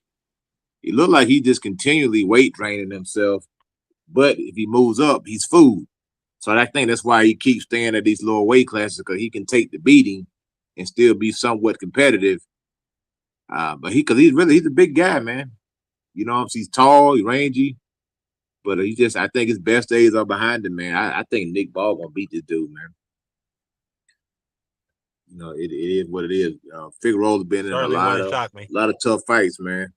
Oh shit, yo, you know what too? I just watched a fight last night too. I had Kelly winning, but wasn't by like a crazy margin. I had by 2 rounds, maybe 2 rounds. What you say, Juan? Now, because we was talking about the Bachram and Kelly yesterday, and they were out there because I didn't watch it Saturday night, but then I fucking still I ain't ended up watched watching. it. Yeah, I had Kelly winning like 2 rounds. So, but Kelly did his work early. That's why like Bachram was waiting, and he was getting hit with a lot of clean ass shots, like hard clean shots too. It was like he was getting hit hard, so it wasn't like he was on his bike, but it wasn't like like damn, bro, like. But he definitely won that. I gave him that. Mm. Kelly Oh, had you a good watched it. game You said plan. you watched the Joet fight? The not the Joe fight, the Josh Kelly versus Bachram. Oh, Bagram, yeah. Yeah, Yeah, it was a Kelly great had a game, good man. he had a good game for he had a good game plan and he stuck to it. What coach said? That's Coach, you not in here? Coach said he ran. Yeah, he did. Yeah, Yeah, I'm on the phone with the mechanic shop. Give me 1 second, brother. Okay. All right, coach. B3, he did run. Yeah. But He said he he did. did run and then he punched him while dude was trying to catch him. The thing with Bachram is Bachram don't got a Mhm. jab, but Yeah. Bachram got dynamite in his right though. His right's lethal because you feel me when he got to Kelly, he banged him, but he couldn't set nothing up to get them yeah. punches Nah, off, but even then there was a moment in the fifth round where Mhm. he threw like this weird ass right hand. He threw up the right hand, right, like thinking that Josh was gonna be there. Josh slipped it, hit him with like a 2 piece, and then Yep. flipped right out. Like he just did what he needed to do. Like that's the way you really Mhm. kind of would to win against him. Like I don't think what Shaw yesterday said, trying to back him up is smart because he clip you with the right hand and put you to sleep.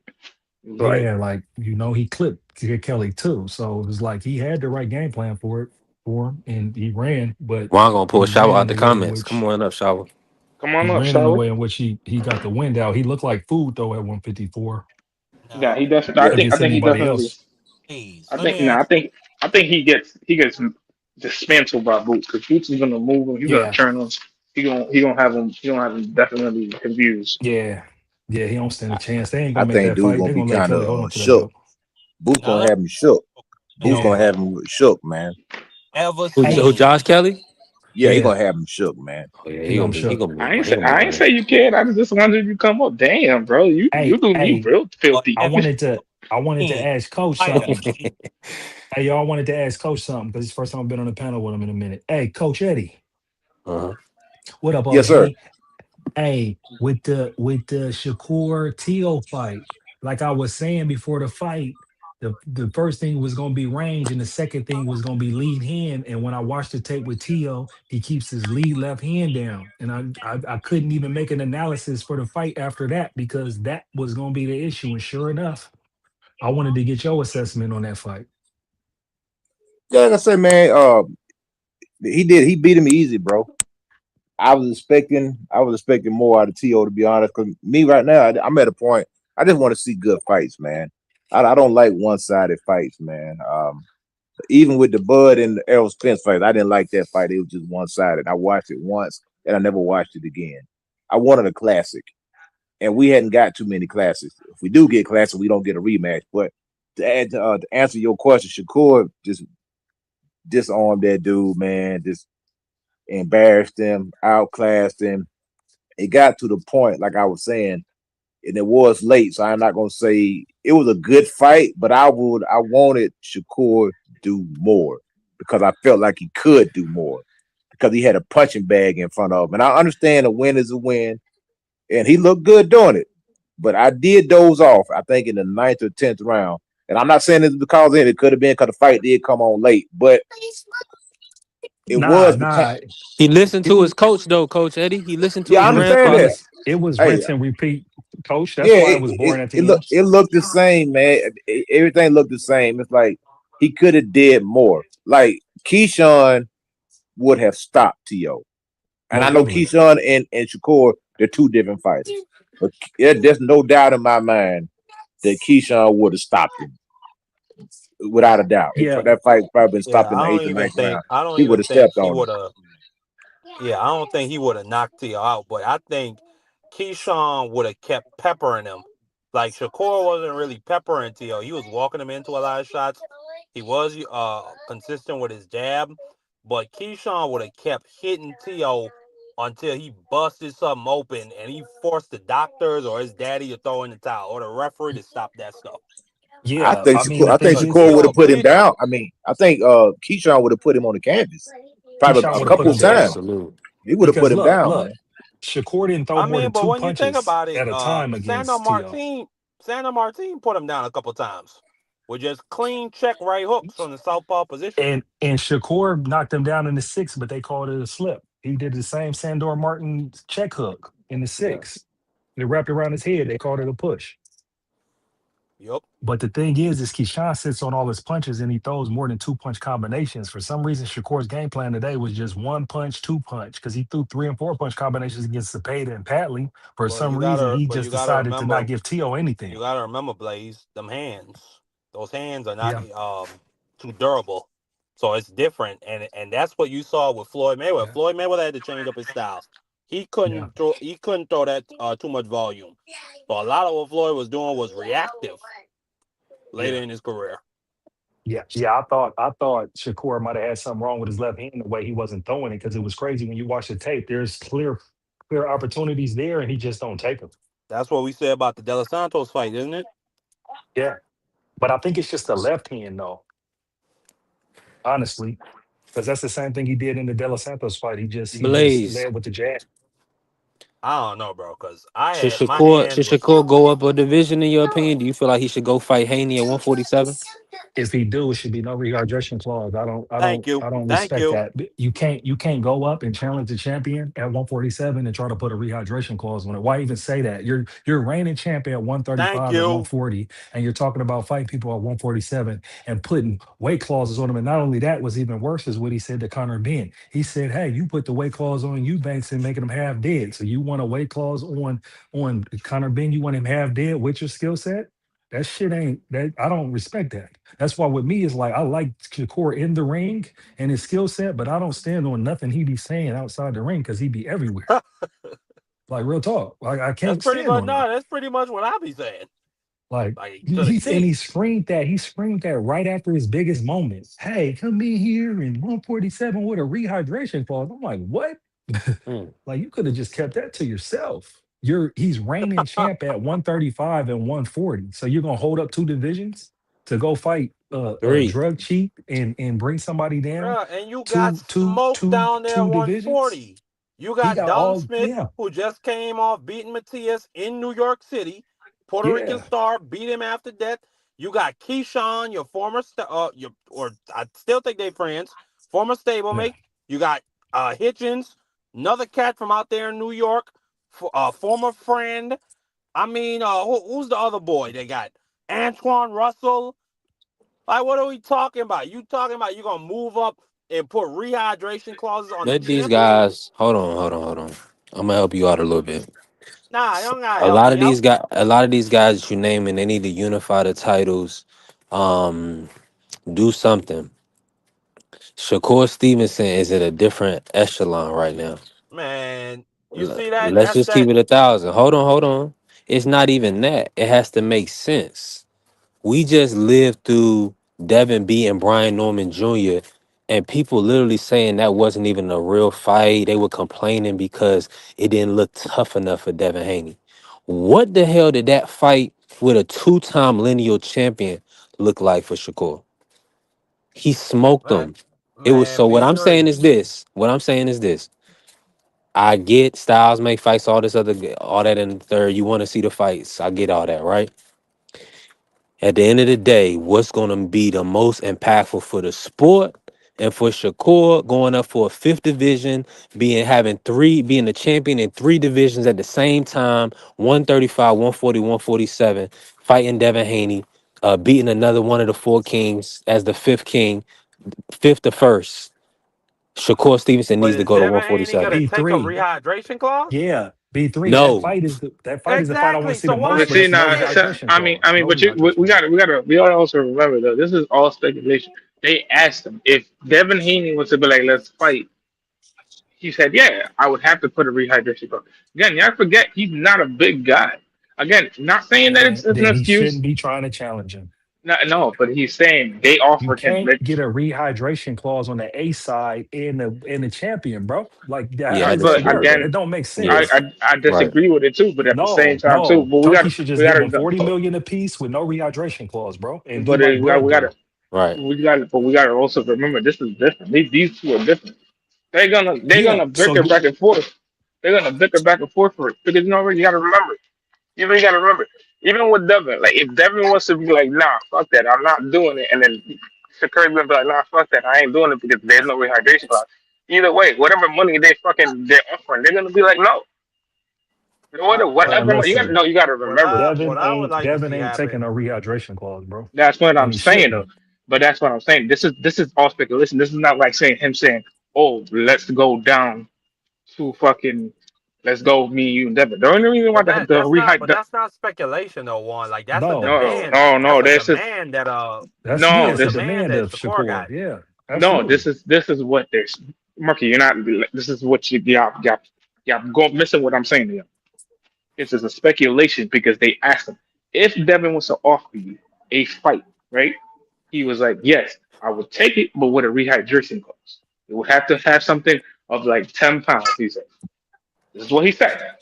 The reason why the rehydration shit came up is because in the interview after the fight, there was Conor Ben came up and he was like, oh, da da da da da da. He said, okay, so if we want to fight, I'm gonna put the rehydration clause on you just like you did Eubank. If for you guys that don't know, yes, he put a rehydration on Eubank. That's why he looked drained. That's But honestly, Yeah. this is not a Talk to him, non-issue. We don't Carrie. even like. There's no point to even argue about this because it's not gonna happen. It's never gonna happen. This is hold up, the open negotiations is with Keyshawn and Devin anyways. So no, no. Shakur's out the way on But this this is one. what I'm saying. But that's what I'm saying. This is never gonna happen. Even if you was just to ask me, even after this performance last Saturday, this is never gonna happen. That's never gonna happen because Devin eventually is gonna move up again. That's a big guy. What That's not a what small what I person. would what I would prefer to see happen. I know B3 picks, aka Shakur Yeah. Stevenson's representation and management. I know he would like to see something different, but what I would like to see happen I'll take that. is for Shakur to establish himself at 140. I mean, like all the Just smoke, go to all the get names Gary I just Antoine called Russell. out, and Just then go you if got Gary Antoine Russell and win. then See if let but if Devin Haney clean up 147, get Tiger Johnson, get all them other champions. They can't duck him forever. Not if you nah, got but Turkey behind them. but So let those two guys unify their divisions. Then let Shakur move up, and they you face gotta off for remember. that You 147 gotta pound remember. championship. You gotta remember. This all is Nah, nah, nah. speculation. Juan, This is Juan. all Let me say this, speculation. Juan. Let Go me ahead, say go this, ahead. because Marky is a wild boy.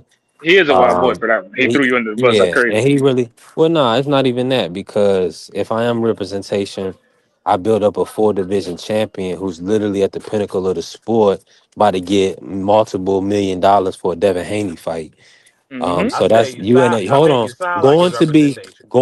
a fifth division as an undefeated champion. He's There's only almost a looking like handful of people do people. that. They did People, that. yeah, people are gonna start putting him in the same conversation as Mayweather, Sugar Ray, things like that. He's already a silver medalist, so it already pans out. He's already at that level. Hmm So Shakur's doing damn good. Now, what you want him to do is a fight a hungry, durable Antoine Russell, who Yes, also has pedigree. That's what you want him to do, right? yes, Right. And how many times is Shakur been champion? about four Man, times. bro, we gotta stop this, man. But hold on, coach. Man, Hold on, coach. This bro, is what I'm talking that about. You man, talking like none he of this ran man's from De Los Santos to representation. win the I'm a championship. That wasn't no fan. championship He was performance, injured. man. That was He trash, was brother. injured. Man, Oh why my! y'all keep putting up all these shields, man? Y'all got these But dudes hold in on a bubble second, wrap, man. coach. Let him fight somebody, man. Let He the man just fight somebody. dominated. Hold He on. Hold just on. He fought the just two-time literal dominated champion. That Tio. don't mean nothing, He don't brother. have to Man, prove T.O.'s nothing a no paper more. champ, man. Yes, All he he need to do, do is man. go What get are you that talking money. about, B3? All he need to do is go get that money. You're tripping, Mark. You This sound brother you. Bro, This he is literally ain't what I'm gonna just give talking you about. none, This is what 11. I'm talking B3. Hold on, about. hold on. Hold on, You y'all. talk He like just 11-1 representation. You Tio. don't talk like a Somebody fan. hold on. Mark, we listened to this stuff for years, talking about, oh, he dominated Loma. He was the first to do it. We heard all of this stuff. And we And said that this was boy, bullshit. hold on. And this boy literally Hi, dismantled his Bella. whole career. Had this brother talking about slavery. He knocked this brother back 400 years. Is T a world beater? Is he a world beater? He beat two white boys that were Nah, man. revered. No, no. Hold on, Answer the hold on. question, man. They were revered in their region. He was critically acclaimed from that. He was able to be a Cap. two-time lineal champion that sets him apart in history. And He Shakur pretty rode the much wiped wave, that brother. up easy. He Hold wiped it on, up hold on, easy. hold on, hold on. Now he gonna have to go Man, back and fight Gary Antoine. No, Hold listen, on, this No, is no, no, what hold on. my No, this no. wait a is minute. what my Wait a hold minute. on. Wait a See, minute. Hold on, let me say something. Let me say something real quick. Because you had like fighting a champion is a step back. First of all, we was always talking about which tier was going to show up, which let you know that the man ain't all that. The man arguably got 3 losses on the record already, bro. So what we talking about here? you The can't, man you is can't, damaged. And you we can't argue hold on, nothing. You hold talking on. He about got two fighting a world losses. champion is a step back. Collect the belts, man. But it was good enough for Bud Crawford. It was good enough for Canelo Alvarez. It's good enough for everybody else to become an undisputed. Now all of a sudden, it's not good enough for Shakur Stevenson to go and collect all the belts to fight another world champion. Man, you got to stop it, B3. You ain't getting none of the money, bro. Shakur ain't gonna give you no money when he fight, We man. getting a few That's how his dollars, bro. bread, I'm trying to dog. tell representation. you. He ain't gonna cut you no check, man. I tell you Let the this man all the fight time. somebody, brother. We getting some money. Yeah, My, representation B3. my, Listen, we my gonna brother. fight. He gonna fight. We gonna fight Devin Haney. How about that? Since I'm the representation, I'm saying we now. Not if We you keep gonna fight talking this Devin Haney. rehydration talk, boy.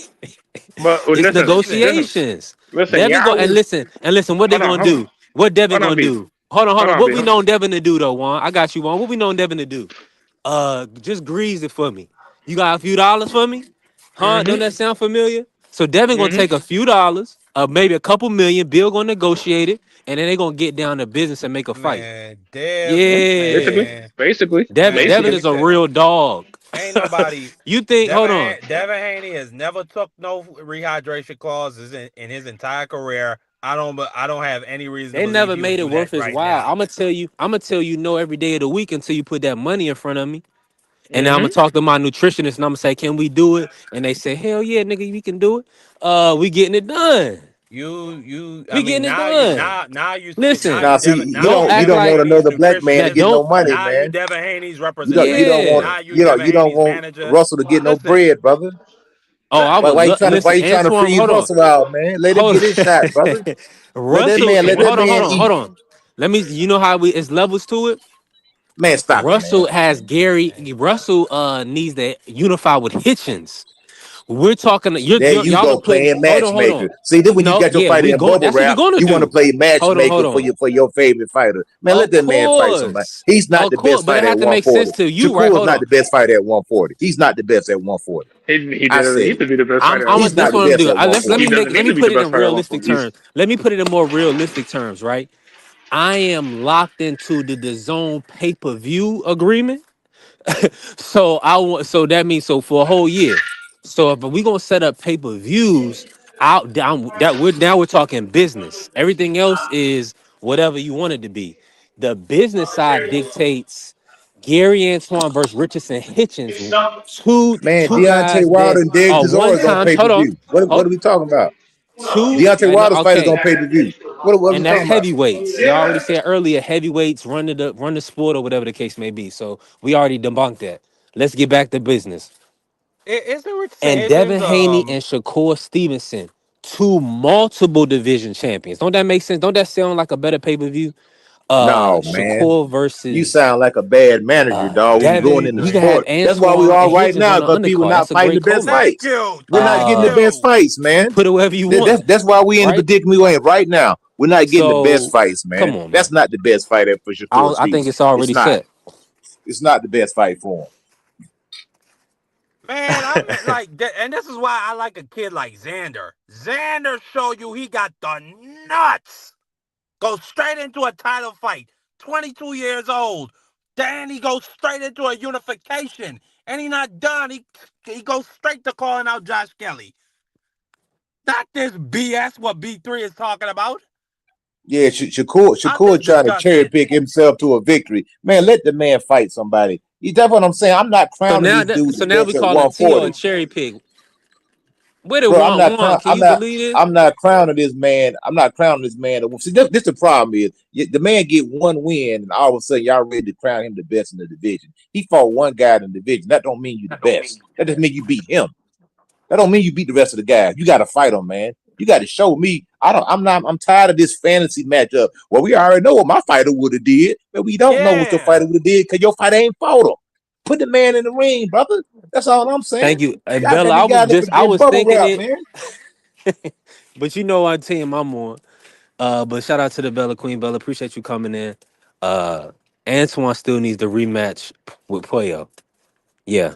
He lost in the division. So we can't try to say But so you we saying we can't he we didn't can't win just that belt? say You so hold saying he on. didn't win that belt? Hold on. So you saying but y'all are Man, I'm making it telling you, That's seem as hold Shakur irrelevant. on, hold sound like on. Tank. You treat Shakur like Tank Davis, man. He's the new Tank Yup. Davis. Yup. Because Nah, I man, want him that's to whack, go up bro. for a fifth division. Because you're trying to put No, rehydration clauses on fight niggas. the guys that's in front of you. The man got plenty of food on his plate. Finish your food on your plate. Don't just eat the Man, goddamn Cinnabons and then move. Now eat that Coach, this is $2 not steak the that's days on where your you getting plate. 6 and Eat 8 that fights $2 a steak that's on year. your plate. That tough steak The that's on your plate. Now you don't want to eat that. Devin Oh, Haney not he a ain't, tough shoe. bruh. Like I say, man, all this protection talk, man. Hey, look, if your favorite fighter lose, it is what it is, bro. Accept it. You know what I'm saying? Stop having the emotional attachment to these Yeah, guys and just let bro. them fight, man. You know what I'm saying? It Shakur is need to We what it just don't is, do this brother. unify. in no He just other need to sport, unify. coach. We don't 135 do or this in 140 is no simple. other sport. That's the math. I don't understand why it could be any more than that. I don't understand why there'd be any excuses for him not taking any of those fights. Simple. He just had an easy fight. He could fight in May.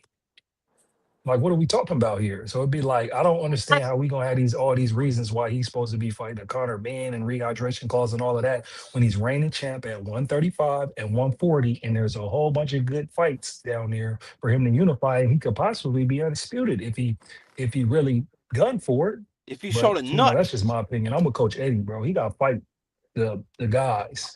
We want to see him fight. Like at 140, we want to see him fight Gary Antoine Russell. At 135, we want to see him fight Muratalo. We want to see him fight Mason. Hey, if Tank figure his stuff out and come back, we want to see him fight Tank. As simple as that. That's how I feel. Which listen, I think everybody the consensus was people was believing Gary Antoine is the best at 140. Bella, I mean, that's the only person that makes sense. I don't hear nobody saying Hitchens I or think Hitchens Sabril or is Now my it anybody else. makes favorite. sense to go collect all I the think belts. That's what makes sense, B3. Become an undisputed champion so you can join the club. Right now, yeah, you at the barbecue, but you ain't sitting down at the table yet. Go get all your belts and then come sit at the table. That's all I'm saying, yeah, B3. yeah. Yeah, Come sit at that yeah, Monster Dewey That table, time. So that hold on. Usyk table, that Devin Haney table. all I'm saying is It's join the club. all Join the that sound club. That's well and all I'm good. saying. But how about you join the Be the Undisputed Club? Man, come Don't that on, bro. sound better? You can become undisputed in one fight, man. No, go collect the belt. You got smoke, bro. You got smoked at 140. You got smoke at 135. There's no reason for you to go up to 147. When you get it, especially if you putting rehydration clauses on people, that means you know what I mean. That means you're not big enough for the division. Stay where you at. Stop trying to be an opportunist and fight the guys that's in front of you. I Those agree. guys aren't turn down any smoke from Shakur Stevenson. There ain't nothing to be scared of. Send me the contract and let's get it on. I don't know what the big deal is, man. Everybody, Well, you know. we get Gary Antoine on February 21st. What's your thoughts on that fight versus Andy? Is he gonna dominate Andy? Talk to me. Oh yeah, man. Yeah, I expect nothing but good things from Gary Russell, man. He looked tremendous this last fight, man. So like, he kind of got debunked and you got I'm sorry, he got sidetracked a little bit. I ain't making no excuses for his brother, but he did lose his father, with the Pueblo, and they was going through a transition where they lost the patriarch of their family. And that can affect the guy for good or bad. He could have been highly motivated, he could have been down in the dumps. But not to take nothing away from Prelo. Prelo's a tremendous fighter, man. I thought he won his last fight. I thought he got robbed against Matias. but I think Gary Antoine As did Russell. I. I think Gary Antoine Russell is gonna be ready. He's gonna do his thing, and he's gonna stop this guy, man. He's gonna make a statement, and I do believe that Gary's gonna call out Shakur Stevenson, man. That's what you gotta do. You the ring Yeah. champion. Call this man out. Call, hey, I'm here, man. I got a belt. You want to unify? Let's get it on. Mm. I love I that hope fight. Garrett get off PBC so he could get more Nah, than one well fight he a what year. he's on. Well, he's on a ring card. So there you go. Oh, he on a ring card? That's okay, great. Yeah, he's on the undercard of Ryan and Barrios. So we'll get to see Gary Antoine on February 21st, inshallah. Yeah, call out Shakur. Or Hitchens. You know what I'm saying? Or Dalton Smith. Any one of them guys. I want to see all them fights. Those are some great fighters. Or excellent fighters. You know? What I seen Yeah, from because Dalton Smith and Matias, I like that. I like two dudes just getting in there and trading with each other. I think Antoine and I, gonna put forward that type of fight with him. From the looks of it, Shawalaya and Carrier believes Antoine is going to dominate Andy Hidioka. He should. He's a Chinaman. Well, no, he's black. He's mixed. Still a Chinaman. Okay, but fair enough. Um, Hold on, he's not half No, he's Japanese, bro. He's like half Japanese. You tripping Same right now? difference, nigga. No, it's not the same difference because you support the Japs. They all It- come from the same continent. but in a way, is your boy, right? Yeah, he a Chinaman too. So Antoine is going to be Hidioka because he's a Chinaman, or he's weak because he's a Chinaman. So are you saying that Bruce is Historically at those weight classes, Chinamen have not done well. fair enough? But what about Murata? Ryota Murata? He did well. Ryota Murata? Yeah. Oh, that's the gold medalist. I mean, he like, are you? I mean, did he really do that well? Hell yeah, nigga. Became world champ. I mean, nah, he got elevated to world champ and then sat out for 2 years after COVID, and then I think lost to Triple G in his first fight back. What I had the how long of a career, man? Stop the cap, man. This dude. Yeah, like So what? He got 16 retired. fights. This nigga had a great career. He got retired by Triple G. Leave the nigga alone. He did, like you said. It's not even nobody. Who else other than Big Bang Zang? Like you got one person in a whole weight class. Like you saying, Murata did hella good based on where he came from. Who he Come on. fought? Who he fought? Did he He fight got his Jermell ass kicked a Charlo? few Did he times. fight? Hold on, let me see. Did he fight? Um. Demetrius Andrade? Did he fight Jaime Munguia? I'm gonna Like look. Say I whatever know. you Listen, will. hold on. Monster knew he cleaned up all them international dudes from other countries at 122 and 118. Did this man do that? Nah. So the point stands. Chinamen don't really do well at that weight. And no, I was just fucking around. I was just gassing Ryota. I was just gassing it. He's 16-3 over his career. That's He my beat hold point on. is He beat Rob Bryant, bro, and he stopped Stephen Butler. And he beat Hassan Njagnam. Damn. Hell yeah. Stopped him.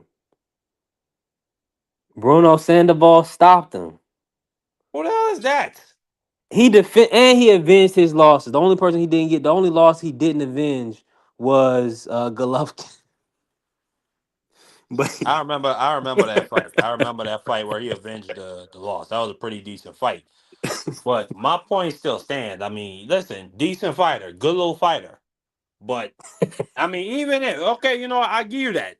That's like one in 100,000 Japs and Chinamen that have fought since the 50s at 160 pounds, and all of them have pretty much been bums except this one decent fighter. So my point still stands. The Chinamen don't really do well, or the Japs do well at that weight. I'm with nah, you on that. Let's pivot to 154 real quick. Shazan Shawa is Zan now the number one champ. Are you in congruent with that? Zan, I believe you said that the other day, Mark. Xander being number one at 154 right now, being a unified champ. Let's bring I in would have to Piotr give as it to well. him. Piotr, what's going on, man? Salute to my guy Perolito. How you doing? Hello. Happy New Year. What up, Marky? Happy New Year. I would have to agree with that. I think Xander. I mean, well, yeah, I'd have to agree with my own comment. Yeah, I think Xander is the number one guy at 154. Um, I would like to give it to Fondora, but he's pretty much fought Tim Zoo twice and a tune-up. Whereas with Xander, he fought.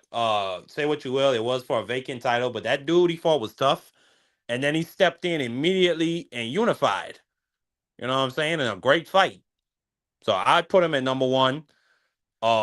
Just off achievements. Now, I think Boots Ennis beats all these dudes. That's my opinion. But I ain't seen Boots Ennis put in the work at 154 yet.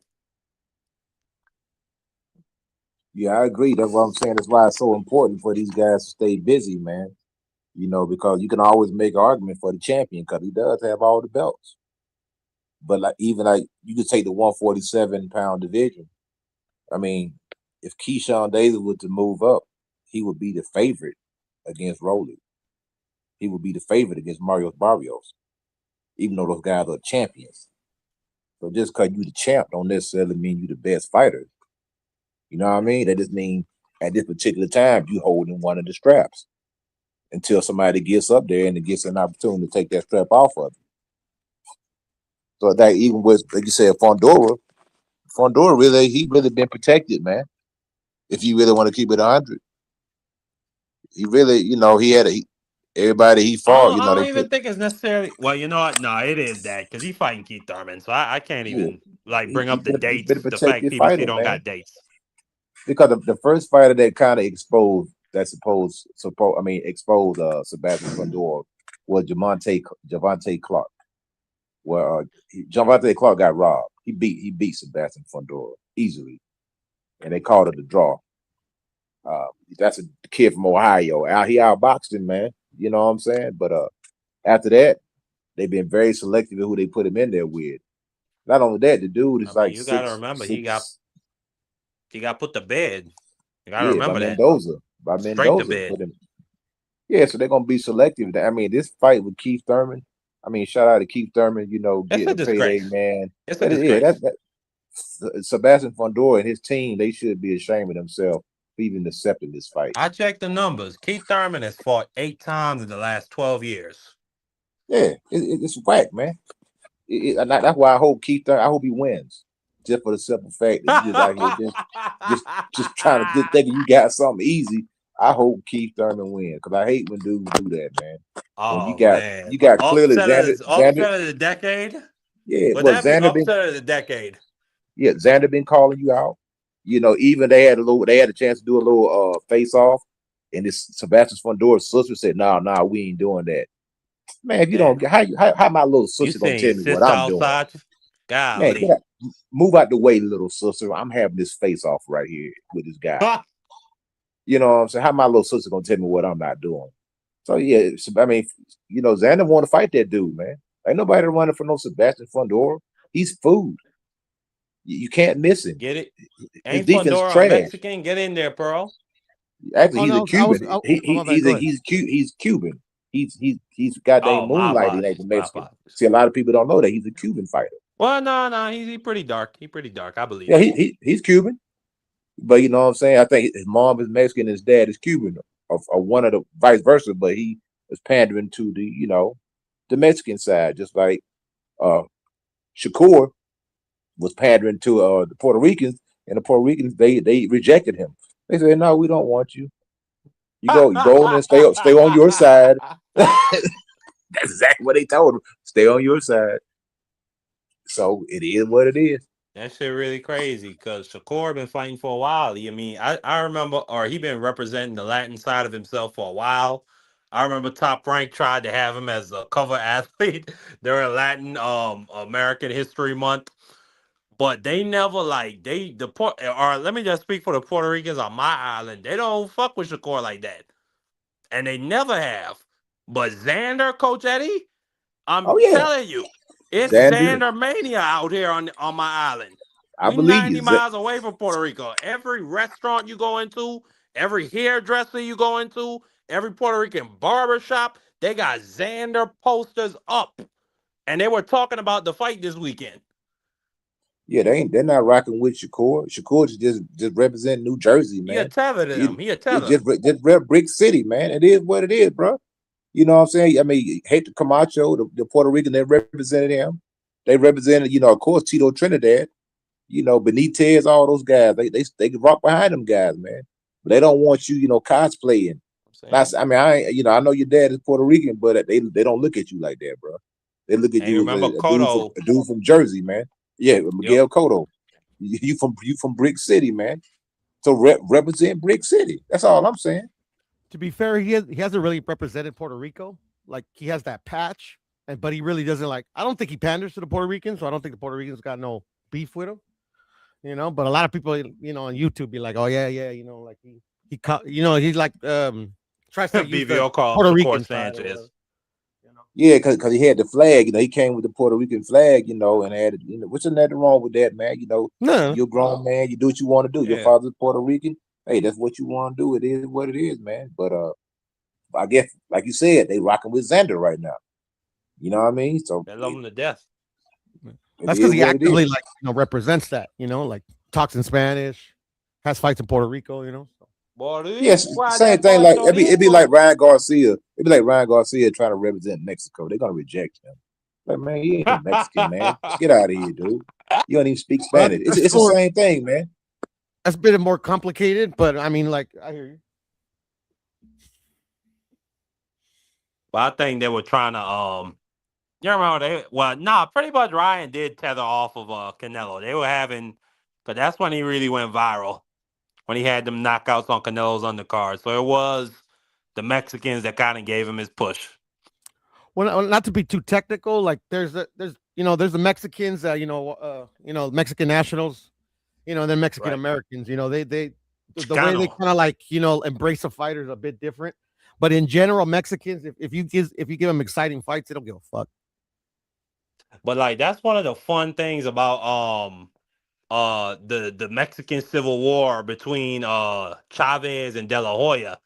Cause like it was you could probably speak to that more, but I took it more as the Chicano, the Mexican American versus real Mexican style. Like bridging the two eras. That's been a thing. Yeah, that's been a thing. Like I don't really like to talk about. I wanted to see that with Benavidez Canelo. But I wanted to see that. They did the same thing with Lennox Lewis and Frank Bruno. They called Frank Bruno the True Brit. You know what I mean? They said True Brit. I think that was the name of the freaking fight, if I remember correctly. Because everybody Union Jack was behind Frank Bruno. They weren't behind Lennox Lewis. They said Lennox Lewis from Jamaica or from Canada or whatever. You know what I'm saying? Best way to sell a fight back then, especially before social, or even now, is to go along racial and national lines. You gotta make it about pride. Yeah. That's more around like national, national pride and stuff like that. Like I ain't gonna lie, all that race stuff is usually American. That's how they promote that stuff. Yeah. Great. But I mean, sometimes it gets meshed, because I don't know, like that's why I don't like to talk about it that much, because it's like it's pointless. Yeah. Yeah, but anyways, what was I gonna say? I'm not convinced that Keith Thurman and Fundora fight happens though. Who's your number one guy at I think it got pushed back, didn't it? Yeah, like 4 times, to be honest. I think they got it set for March. That's what's the word on the street.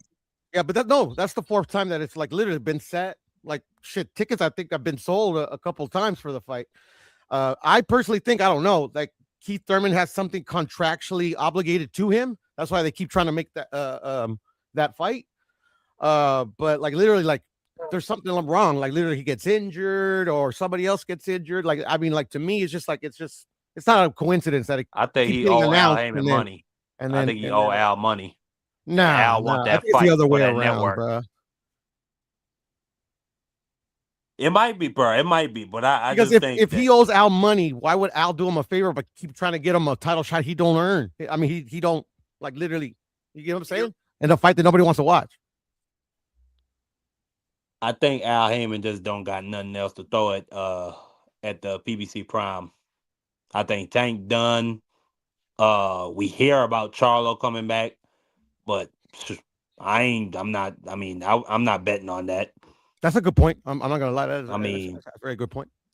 Earl Spence gone. Erislandy Lara, pretty much. I mean, he didn't really have the most scintillating performances last fight. I mean, who are they gonna put on the main events to demand $80? Well, it's got to be Keith Thurman. I mean, Keith Thurman, say what you will, that's a name. He fought Pacquiao on a successful pay-per-view. Well, now that you mentioned the Markey, it could be As a just on matter of fact, Sebastian. It could be go just ahead, on Pearl. My Sebastian bad. Go ahead. Fundora. Oh my bad. No, that's cool. It could just be on Sebastian Fundora's end because like he probably still has a remaining what do they call it, term in his contract. So like literally, like Sebastian's like okay, like literally, like they can't really work with anybody else because they don't got the money enough to kind of like give what the other fighters want.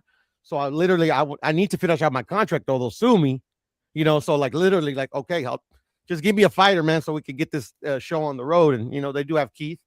It would be nice if they put him in against Mel, but like Leary hasn't fought in forever, so I don't know without knowing like what's going on, like who knows. But yeah, I just not convinced that fight happens. But if it does, I mean, like yeah, what you say makes a lot of sense. Absolutely. I mean, I hope Fundora get out of that contract. I just think PBC is the Titanic at this point. I think it's a sinking ship. Yeah, I I mean, agree. it's a shame that you got a fighter like, so whatever you will about Fundora. He's one of the most entertaining fighters in the sport of boxing. I call his finishing move death by 1,000 uppercuts. Like he's that scintillating to watch fight. But it's a shame that this kid only fights once a year. It's a Yeah, shame Gary Antoine Russell only fights once a year. yeah. Like, it's like I mean, this is a crime. But that might not be just on PBC because like literally there's fighters that don't fight on PBC to fight once a year. Like to be honest, I like mean, I right know now, Fundora the got average that. is He what? got that engineering Like degree, so he yeah, probably got prospects outside the sport. but take PBC out of it. Like name me a fighter that fights 4 times a year. Like excuse me, name me 5 fighters that fights more than 4 times a year, All I can name is or at Inui. He least, fought. or yeah, Inui that's one fought four fighter. That's times. one That's about fighter. it. That's what I'm saying, and that's cool. But it was one fighter. Like if you give me at least shit, man. I mean, it doesn't matter the number. If there's a consistent amount of fighters that are fighting more than like say twice a year, all right, I would say okay, yeah, what is PBC doing? Everybody else is getting fed, but these guys aren't. But like literally, I mean, like the former undisputed, the former number one pound for pound for like the last like what 8 years only fights once a year. I'm talking about Bud. Yeah, yeah. And I'm not trying to criticize Bud But or we agree anybody, though. but But at the we end of the agree day, you get what I'm that. saying? It's like But whatever. we agree though, Pearl, that Hmm. that system is dying, right? We agree No, that yeah, system. no, yeah, and to be honest, like literally, like for the longest they've been trying to kill it off, but like literally, like PBC consistently keeps cranking out crappy fights, if you want to call them, some decent, some not crappy, but they're running out of fighters too. So like literally, like before they had so many fighters under contract that literally, like even if it was dying, they at least had something to put out.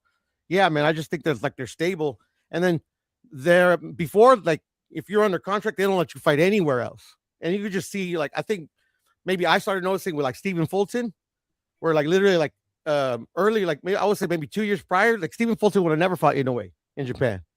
That'll be like, nah, you're gonna do what we tell you. Yeah. But they probably let him out because they're like, okay, we need to make some money so we can keep going for a little while longer. And like, or for whatever the reason. Well, But then Stephen Fulton, he got a 360 deal, and so it was just like Al said, bro. I don't have a fighter, and I mean it's just good business. I don't have a fighter in my stable that can get you a $3 million purse at 122 pounds. yeah, So it was just good business to let him go do that. But I yeah, agree. I mean, yeah. But and then PBC like, Let go me ahead. I'm get sorry. in on this though. So, I'll take how you, long is the full belt era gonna last? Because I know maybe Marky, you two were. years, So is maybe that two gonna be years, so long enough for Shakur to be undisputed? Or no? hopefully. Right. That's what I'm saying. Y'all trying to push this undisputed narrative. Y'all got to make sure the timetable align with boxing because Zuffa is here, and they got a big deal from Paramount Plus. Yep, Huge deal. yep, yep. And so So right now, they just trying to build up their viewership base through the Apex. But soon they're gonna start moving into the big arenas. That's probably gonna be happening in the second half of the year if they can secure Jairo Pataya a unification fight with a Benavidez or a Zerto, whoever wins that fight. So yeah, they're probably going to add a belt. To be honest, it's probably going to become the 5 belt era soon. Nah, Zuffa gonna have their own belt. They're gonna be I their know, own thing, but and it's they're gonna not be going to be able to beautiful. get rid of the other guys, especially when they have a proven model on how to make themselves money. I think what's gonna happen is those other guys are gonna become irrelevant. They're gonna become kind of like Bellator, or maybe they might be. I was gonna say maybe they could be like the One FC because One FC is a $1 billion business over there in Asia. They got their own thing going on, but I don't think. I just think that this 4 belts, free market, wild, wild west, free market capitalist system of boxing is just it's crap. Like and we've consistently said it's crap. And And I then agree. like even the rankings of the belts versus like the UFC rankings, that's what I want to see. I'm not like a champion should never, ever be fighting anything less than top 5 dudes. And that's what happens in the UFC. Say whatever you will about them. Those champions do not fight bums ever. They get tested every single time. And that's what I like about the UFC versus what B3 is talking about. In the UFC, it don't matter if you just beat if you just beat Habib Nurmagomedov. You gotta prove it every time you get in that octagon. And Oh, we gonna take a little break, Hold on, fight these this UFC dude, and guys, let the these plan UFC come guys together. always come around talk this, that, and the third. They're not gonna tell you that they wanted Silver to move up for years. Um, They always want their guys to move up and fight the bigger champions, the John Jones of the world. People wanted that Silver John Jones fight. So I say that to say, don't act. I'm asking Shakur to move up and fight another legendary great fighter, really in this day and age, another one of the 4 kings. So he's really cementing his legacy with that move. That's what we need in the sport of boxing. The I belts, disagree. the belts they come and go. A lot of Uh, these guys is one-time champions, and let them fight each other. Let the guys that have done multiple divisions, let them fight each other. yeah, but that's the thing though. That's a rarity. B3 multiple divisions. Like literally, it even though it happens more and more. Like literally, it's from a strictly like what's what I'm trying to explain. Like literally, like they give out free belts like Tic Tacs. I think we can all agree with that, and that also Yeah, they got a aids into regular belt. a lot of these people being multiple world champions. Like, um, bro. I mean, like literally, like. Anyways, you get what I'm trying to say? Like they just make it a lot easier to become multiple weight champions.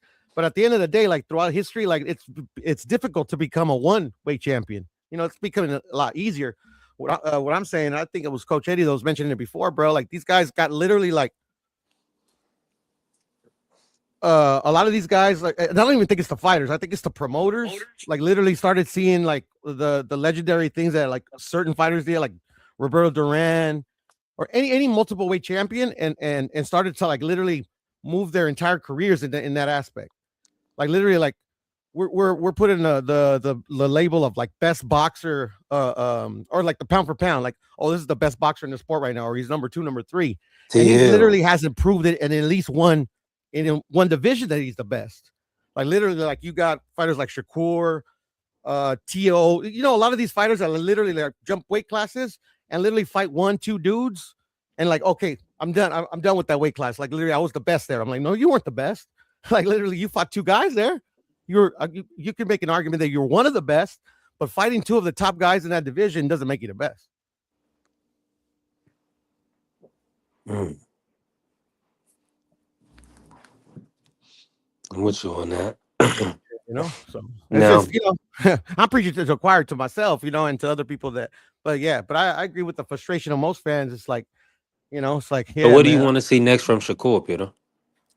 Me personally, I really have no expectations for Shakur or any of the new fighters nowadays. Like most of the time, I hear myself, especially on panels or just talking to myself, like I just want to see a good fight. at the end of the day, like if Shakur can give me good fights, like for the rest of his career, I would give him a high praise when he retires. I'm not gonna hold my breath, and that's not just a Shakur thing. It's a lot of these fighters, like literally, they don't care about the fans. I think that's one of the big things that people used to talk about, but they don't really talk about. Like these fighters don't care about giving us a good product. They care Now about let winning, me which ask is you cool. this: You know, Was the T.O. Shakur a good fight in your opinion? And if not, who's going to give Shakur a good fight in your opinion? it wasn't a horrible fight, which I thought it was gonna be, which was cool because like that's what I was hoping for. Just at least they give me a good fight, but I wouldn't call it a good fight either because but then too, like literally, like I'm the type of fan that like I have high expectations for people, and not just Shakur, but Tio both, that literally keep telling me that these are the best fighters. That literally like Shakur is now in the top 5 pound for pound because he destroyed Tio. You get what I'm saying? Like literally, like okay, oh, like so if I didn't know who Shakur was or Tio was, and you're telling me that just the way I like, I guess grade performances of fighters, I'm like, oh my god, like literally, like this guy must have like literally obliterated him, and with like you know what I'm saying, like say like what was his name, shit, my bad, Sugar Ray Leonard, Tommy Hearns, the first fight, like to me, like oh my god, like something like that, you know. But then you see like that because I saw the fight obviously, and like literally, like in the end, like he literally destroyed his eye with a jab. What I call it, like oh my god, a masterclass performance. Not me, He but like 11 literally, won my though, bro. expectations are a bit different than other fans, you know. But he Yeah, I 11 thought won I them, was more bro. disappointed with T.O., and it could have been just called Shakur. It's just that much better than him. But T.O., he stunk it up. He should have put. That's the thing, man. It's like I'm gonna liken it to music. It's like you asking like a 19-year-old kid who's the best rapper when they only heard the people that they're familiar with. When you ask an older person, we have a whole lot more to compare to. So when that's your core fight, yeah, they acting like this guy's the best, or any of these guys, not just him. I mean, they don't compare to the guys of yesteryear.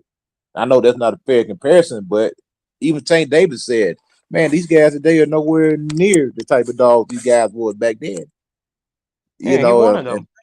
exactly. He was including himself. Yeah, he know He, for sure. he was Yeah, he including would himself, know. he was being honest. The thing about Shakur, you won't see him for 6 months. It is what it is. These guys fight at most twice a year. That's all you're gonna get out of them, brother. Nah, That but is back it, in the man. day, I mean, back in the day, Coach Eddie, I mean, you had guys that were cool not fighting on TV. You had guys that were cool just fighting in bar rooms, fighting in clubs. Guys were cool fighting on the radio. But now today, Everything got network to in be a order to big get fight. paid. But Everything got back to be then, a big fight. I remember I was listening to Blood Boxing's series on Marvin Hagler, and a big thing was because back when Marvin Hagler was an up and coming contender, he was getting paid like $500, $1,000, and then Sugar Ray Leonard came in and got paid $50,000. And that's what, and now that like kind of set the market where everybody, if you're a young star coming in, they were trying to get paid that, even though everybody ain't that. And then years down the line, you see what happened. Well, and then we also had a lot of other things come in between. But years down the line, the market gets saturated. Now we got the crap Exactly. where now you got Virgil Ortiz demanding $7 million to fight Boots, Exactly. And not even if only that, you he ain't never produced that. you, you get a lot of fugazi too, and the boxing fans are very easily fooled. 'Cause a lot of times they just don't know what they're looking at. Like Bob Arum said, you can kick a boxing fan just like a rock, kick him any direction you want to kick him. You know what I'm saying? And that's what he said, and it is what it is. Like they're easily fooled because what happens is these guys they get big names, Hey, right? Bob was cold. Yeah, but think about it. This is what happened in boxing. I've been in boxing my entire life. You get the big name fighters, right? And what they do, they join a quote unquote elite club, and they're only going to play with each other. No diddy. They're only going to fight the Boom. guys at the top of the echelon. They're not going to fight anybody up underneath them, quote unquote. Even though some of the guys that are underneath them could probably beat them and are better than the people who y'all are playing against. Like T.O., like he's a paper champion. It's fighters that were better than him. He just got a lot of times it's just about getting an opportunity. If you get an opportunity against the right person, you can become champion. Yeah, I mean, figure Devin Haney said it. He let the cat out the bag. He said anybody can be a champion. You just gotta get an opportunity. Be in the right place at the right time to get an opportunity. Exactly. So don't you Roland need to Romero fight is a freaking somebody that's champion. proven? Roland Romero is a champion. He's the best fighter? Absolutely not. Yeah. You telling me that You know what Tiger I'm Johnson saying? couldn't go up there Somebody and beat? slipped that referee a vanilla envelope, coach. Yeah, It can you don't happen. think Tiger Johnson could go up there and beat Mario Barrios or freaking beat Roland Romero right now? Man, he'll put those boys to bed. But that's what I'm saying. But I mean, that's what it's all about, perception. That's all it is, man. Like, oh well, Gary Antron Russell, he's a high risk, low reward because you're not gonna walk through him.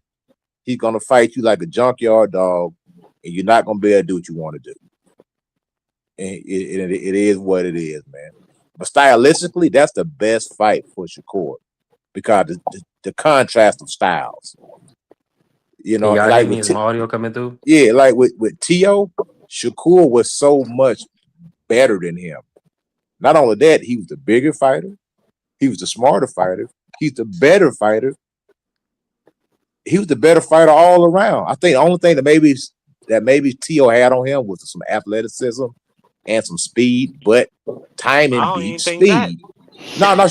No, the Tio had fast hands, but Shakur has great timing. I don't think he's faster than but that's the thing. Like when we talk about athleticism, part of that is reflexes. Shakur's reflexes are they on a different Shakur planet. has great timing. He has great hand speed. I think Tio faster with the hands, but Shakur has great timing.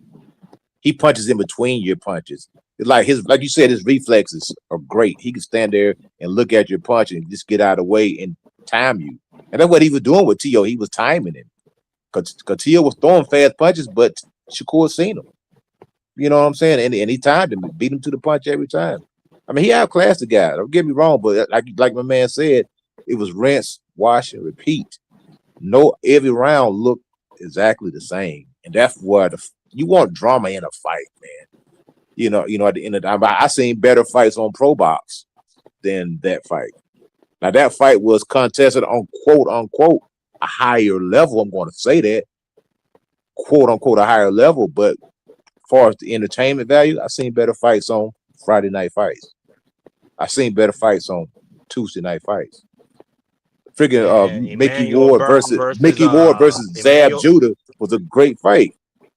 Mickey Ward versus Mickey Ward, yeah, great fight. Yep, versus Burton. That's one of the greatest fights I ever seen. Yeah, I mean, you had people calling their buddies and say, hey, turn over to ESPN, look at this fight. Ain't nobody calling to my, hey, look at this Shakur fight. I mean, it is what it is. He's a great Come fighter. on, coach. That's wild. No, man, I'm not doing that, brother. I'm not doing that. I didn't call my dad and say, "Hey, Dad, should the Shakur fight?" So I didn't wake up at 1 o'clock in the morning, Dad, and watch this. No, I'm not doing that. Wow. I'm not doing that, brother. Would you do it for Devin Haney? Not even for him. I mean, that last fight was a pretty hard watch too. That fight was a little bit better. I'm gonna tell you why that fight was better, in my opinion. Devin Haney versus Brian Norman, because I always felt like, even though Devin was doing his thing, that Brian had a chance. And Tio, after the second round, I felt like he didn't have a chance. I said it's over with. But with Brian Norman, because Brian Norman, he was actively pushing the fight. He was throwing punches. He was trying to get at it. Devin was just a little bit, a better fighter, a better man that night. But I felt like Brian still had a chance. Man, these guys are being penalized for their greatness. Being able to outclass. Hold on. No, being man. able to outclass. You're a youngin', hold man. on, You're younger in this sport, coach. man. Let me just say this. They outclassing their opposition and they're being penalized for it. Meanwhile, Conor Ben is being revered and praised, and everybody wants to see Conor Ben fight somebody, right? It's unfortunate, but that's where we at. I want to bring in T Hill. T Hill, talk to us. How you feeling today? Hey man, it's a blessing, bro. Every day is. And you get to talk some boxing, so that's even good with it. I'll say this: as far as back in the days as opposed to now, I think somebody touched on it. The pay wasn't as great as it is now. It isn't as extensive where you can stretch fights the way you could, but it was better than what you get at a 9 to 5. So people definitely wanted to fight because they wanted to continue to get the benefit of having a higher pay. Um, Definitely you had to fight whether you was on TV or not because you had to set yourself up to get to TV, and you wasn't instantaneously a star. Can become a star either by one fight or even outside the ring through social medias and things like that. So different time frame. Fights definitely were a lot better back then because yeah, you had to get in there to make your name.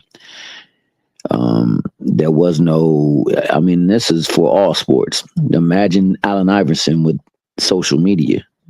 The explosion would have been amazing. Well, I don't know about Michael Jordan because he kind of came into it late, but there's some people who, if they had this around, man, it would have been ridiculous. Muhammad Ali, imagine him through social media. As far as Shakur, his performance, I agree with Coach Eddie. I mean, I'm not going to penalize Shakur for being better than him. I don't believe he was faster with his hands. I think he was faster with his mind, and he's quicker with his reactions. Like he spoke. I think Gary Russell was faster than Loma, but it didn't look like it. That's because my man's timing was impeccable when he had him down, and Tio had him down. I mean, he had Tio down. Oh, go ahead. I know he was throwing punches from weird angles. He was lunging. He was doing a lot of things that you can't do wrong in the ring with Shakur because he can pick up on it. And if he can pick up on it and he can get comfortable, you know, he's gonna be a hard time getting around him. He also does some fundamental things that are not really in the rule, but he gets away with it with his feet. And you gotta take that from him, and you gotta make him loop to the direction he doesn't want to go. And unfortunately, Tio did none of these things. Tio likewise didn't get up in there and try to throw combinations inside that. People said he was going to be on the back foot. Shakur didn't be on the back foot. He was on the front foot, but at the same time, he still was countering from the front foot. He was just waiting for him to make a move so he could shoot and counter it. And like Coach Eddie said, he beat his time. And it was wash, rinse, repeat. It was really the check hook, the jab, and then an occasional straight left. That's all he used in that fight. That's all he needed. Because unfortunately, Tio after 2 was done, and then on top of that, going back to his corner. The same thing that I said with Brian Norman. Them 4 rounds that happened after the knockdown was subsequently because of what he was receiving in the corner. You got to build your fighter up even in the face of adversity, and you can't be having somebody say, "Come on, bro. You're blowing it, bro. You're gonna hate yourself in the morning." Can't do that, Ish. You got to give him some sound advice. People got on Well, great. My apologies, Teal Hill. Unfortunately, Shakur just got stripped of the WBC at 135, so it looks like he's not going back down. That's That awesome. That's probably great means the news, man. WBO is in play at 147. WBC wants to get their money. So, like y'all saying, so it's 140 or 147 now. Talk to me, T Hill. What do you want to see from Shakur? Well, for Shakur, I'm gonna be honest with you. Being over where he is, if there aren't no good working relationships, it's gonna be whatever is available at the roster, and that's another thing that's stopping fights from being made. People not working well together to push these fights. So it might be or will be Conor Ben because they can take that fight overseas and they can do a whole lot of money. It's a lot of people who would like to see that, especially after, Tio. This same Tio who struggled with Cambosis, this same Tio who I thought lost 10 of 12 rounds against Sandor Martin, and this same Tio that went tooth and nail, hell and high water with Steve Claggett. He Yeah, got and washed. they trying like this is a world beat. Like this is a come on, bro. This man is. Go ahead. I'm sorry. Go ahead. You cut No, in no, there. My you fault. right. You absolutely right. But at the same time, like I said, two things can be right. Shakur did a fantastic job controlling the fight, no doubt about it. He did what I thought. It's like, hey, coach, I know you know this more so than anybody, and Poro too. Coach Dennis Green, you remember him, right? Yeah, he let him off. Shakur could have stopped that dude, man. Oh yeah, I think so, and I think that back room is why a lot of people have a problem with him. Remember what he said in the locker room after it? He said, Yeah. I was going for the stoppage, but then he started to fight back, and I didn't want to take a chance, get caught with Mm-hmm. some stupid stuff. That's what people really innately have a problem with him, because that is his mentality in the ring, and that's always going to be his mentality in the ring. It's But an at this element of fear, not fear, afraid, but it's afraid of the embarrassment of getting knocked down when he rejects. embarrassment, yeah, because that more because his defense that is his aura of invincibility is his defense, not his power. Like Mike Tyson aura of invincibility was his power. yeah, Shakur and is his defense. That's what he hangs his hat on. That's his calling card, his defense. yeah, in the 12th round, I mean, he pretty much had his way with him. He was catching him with, I mean, he had him stumbled with about four successive punches. I mean, he could have put pressure on him, but I ain't mad at him. Shakur did what he had to do to win the fight, and he did it very well. That being the case, I don't fault him for having to have to fight the likes of Conor Ben or whatever the case may be. I mean, honestly, if it were my preference, the fights that I want to see. It's the fight that only one person gets judged at, but all of them need to be in. They all need to fight one another, and I think that that's what we need to see. Now, unfortunately, you ain't gonna see Keyshawn either, because they're pretty much on the same team. They represented by the same folk. So I don't think we see any of those three fighters fighting. So Abdullah Mason, we can scratch that off there, because he'll be up to 40 no time soon. Keyshawn Davis, we're not going to see that. They see clearly that they're moving in certain directions apart from one another. So that's not likely. I don't know who you put them in there with, other than, Richardson Hitchens. He's at 40. You could put him in the ring with him. I think that's a fight they can make. Good Who else fight they too, got up man. It's a there? good fight. Yeah, Really it's a good good fight. fight. It's a real good fight. And that ain't your brother. So you can go in there and fight. And he done switch sides a couple of times. So that might be another fight. I would love to see the Devin fight, but I don't know if he's gonna go and fight him, because he was talking about putting clauses on Ben, and I don't think that Ben is the threat to him that Devin is.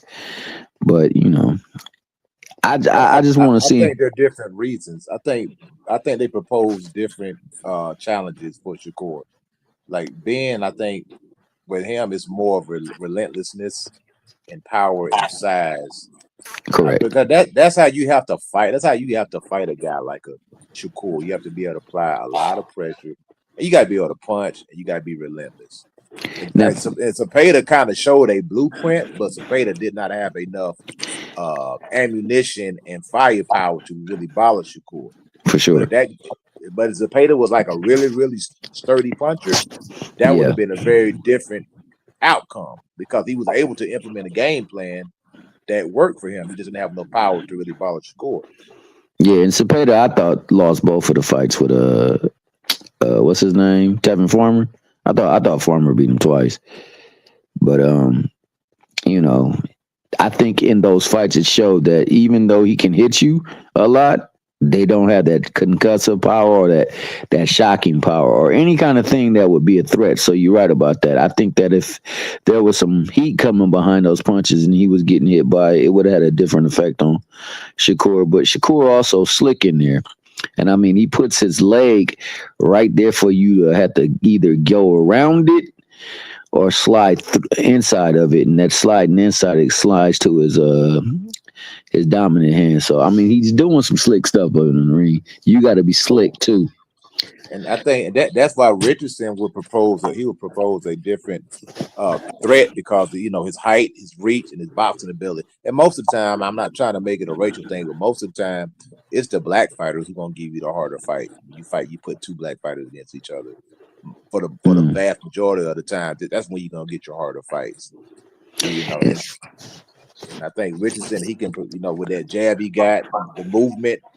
See, Shakur likes to. He's a pocket fighter. He likes to stay in that pocket. One thing about him, he'll sit in that pocket. He'll pick you to death. Or if you're a lot smaller than him, and he knows you don't have nothing for him, he's gonna beat you to death.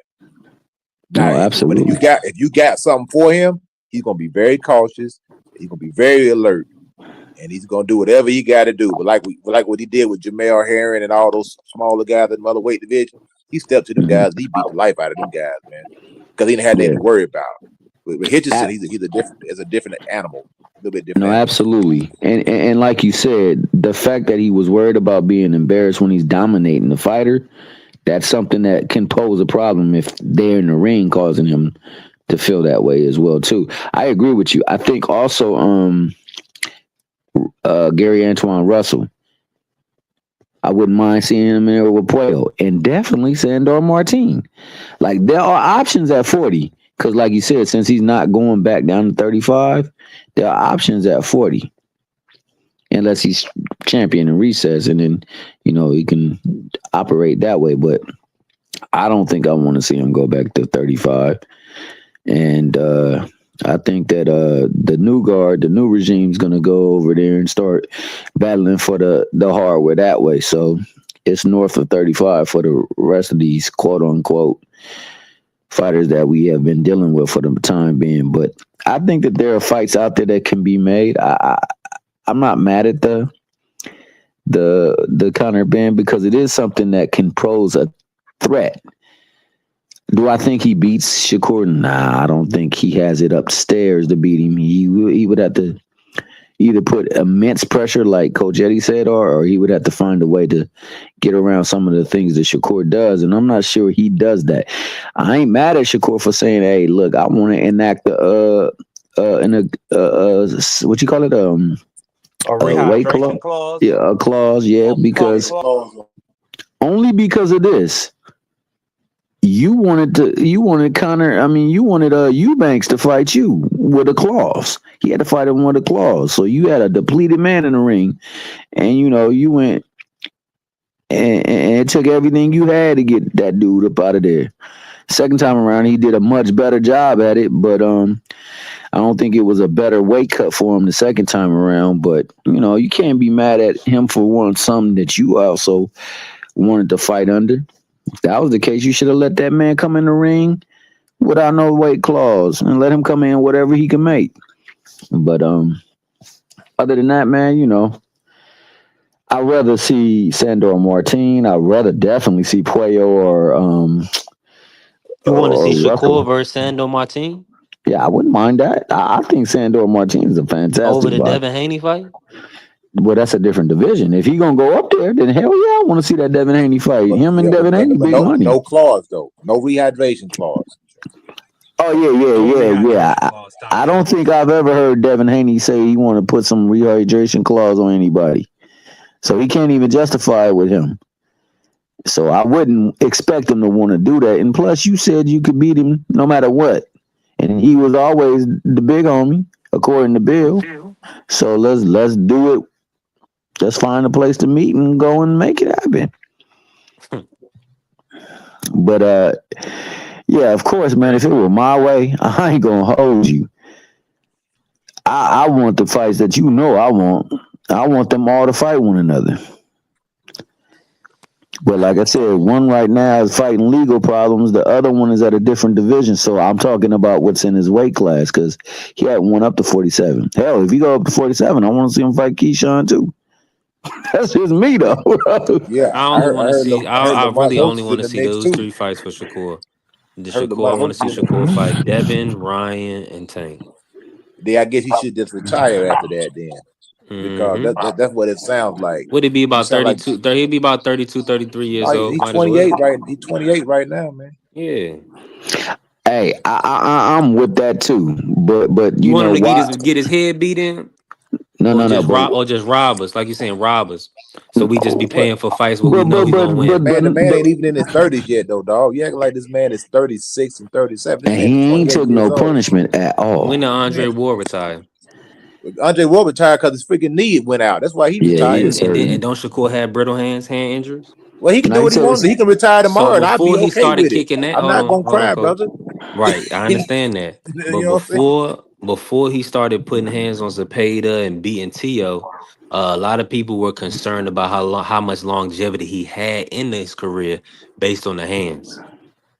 Hey, So we and that's also cool with that. so now that it's looking on the up and up. We don't know what that dude is going through physically to give us these performances. And that's cool. If he wants to retire, more power to it. Because right now, he's making friends and alliances in boxing. It shouldn't be that. We should be getting Shakur and Keyshawn. That's a good fight.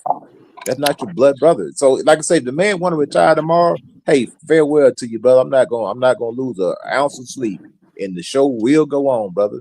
And the beat goes on, just like the whisper said. No man is bigger than boxing, so I'm not gonna yes. cry.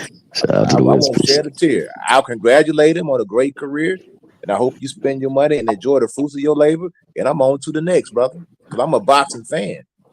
You know what I And we mean? gonna act Yeah, like that Andre part. wouldn't have a bad shoulder. Stop it, man. Talking about he ducked Andre Adonis. But yeah, I'm with you. I understand what you're saying. Stevenson?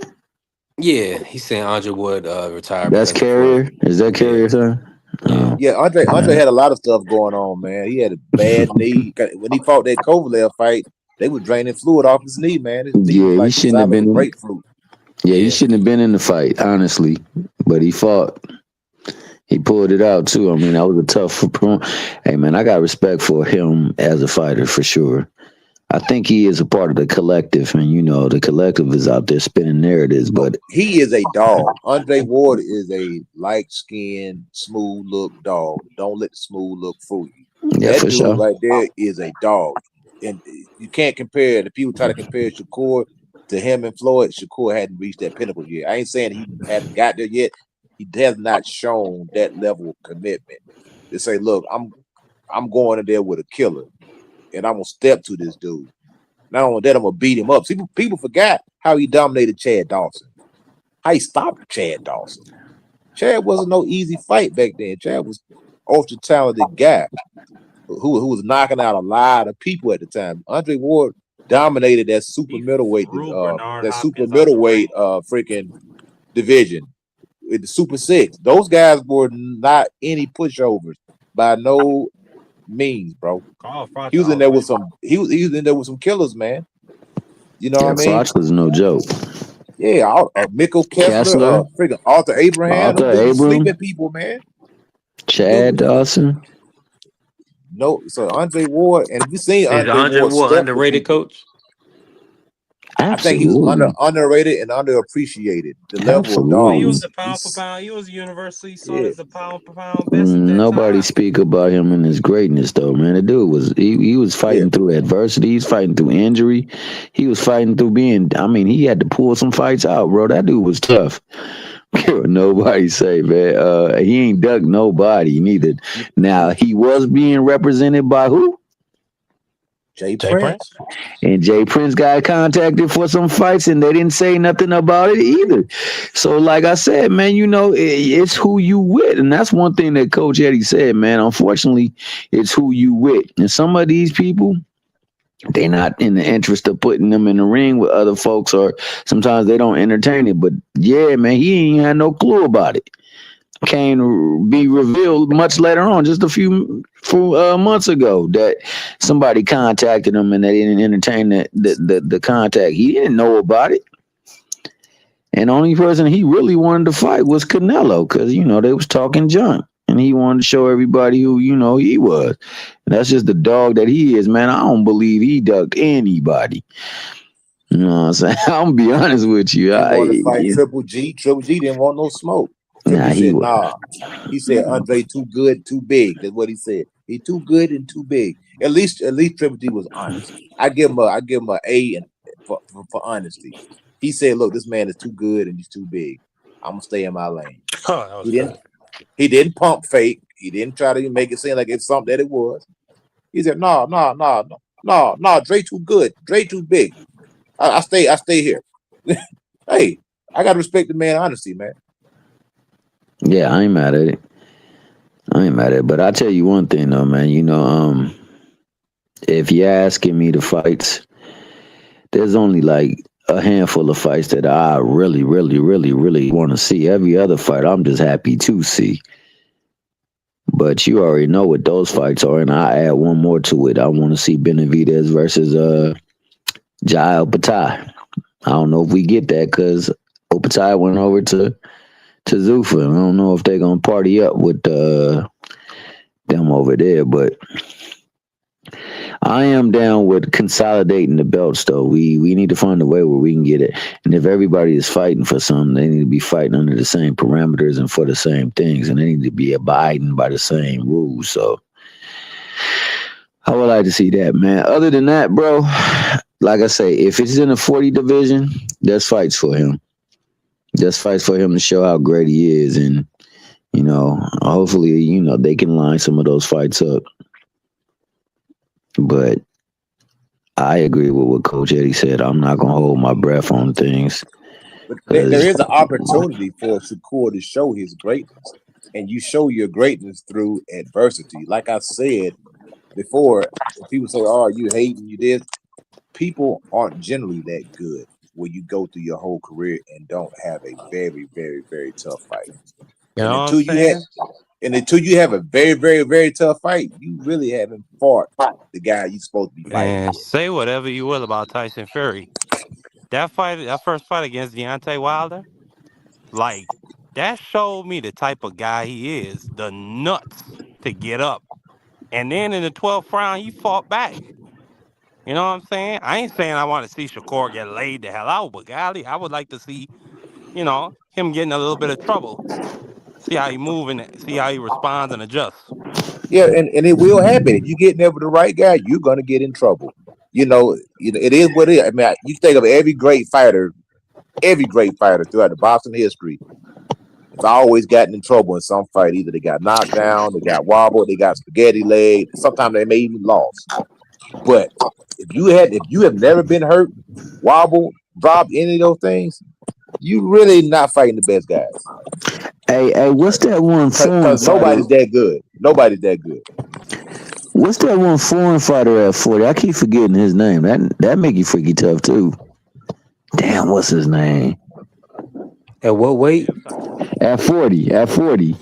Dalton, Who? Dalton Dalton Smith. Smith. No. He like Uzbekistan or Russia. You want to know? Yeah, I don't know that dude's name. That make you freaky a That's the problem. thing. The dude at Who he 47, fight under? times, Who the is dude at promoted? 47 is Giasov. Giasov is Mickey Picky at 47. A lot of times, the guys that give you the most are the off brand guys. It's not always the name guy that gives you trouble, and that's what I'm saying. People got this misconception that you don't know the guy, he's automatically a bum. You know what I'm saying? Right. It's like it's the off brand dude that'll give you trouble. Like Chop Corley had Mayweather look crazy up in the ring. You know what I'm saying? Had this man on. Hey, let me give you another mean? example, Coach. A recent example. Everybody saw my man, the dude that Crawford fought. What's his name? The dude from Horn. Mean Machine. No, the dude from the Armenian dude. Avanesian. Oh, Madrimov. Avanesian, yeah. Avanesian. Yeah. Avanesian knocked out Josh Kelly, right? Yep. Knocked him out. In the 4th round, knocked him cold. Knocked him out. So all of a sudden now everybody just assumed Josh Kelly was this punk ass motherfucker who couldn't fight, right? Well, he had a couple performances. And he goes before into that, this fight Saturday. He goes into this fight Saturday. What does he do? Wins. He wins. He beat up the unbeatable monster that nobody could whoop, Murtazalia. Right? Beat him up. Absolutely. Outward appearance. Market, did they have testing for that fight? Outward appearance. I hope so. I don't know. Sometimes outward appearance. Sometimes it's not the inward reality. Yep. Remember that. Terrence Crawford's toughest fight, in my opinion, was Jose Benavidez. That's one of the toughest fights of his whole career. It was the toughest fight You I've know, ever seen him in. I've never seen him in a fight like that, except with It Benavidez. was. It wasn't Errol you know a Spence. fight It like that, wasn't Canelo. Chuck It Lamar was and Coach Jose Eddie. Benavidez. You know a fight like that. Okay. I Can I? just watched it the other day. It's Jimmy Which one? Young versus George Foreman.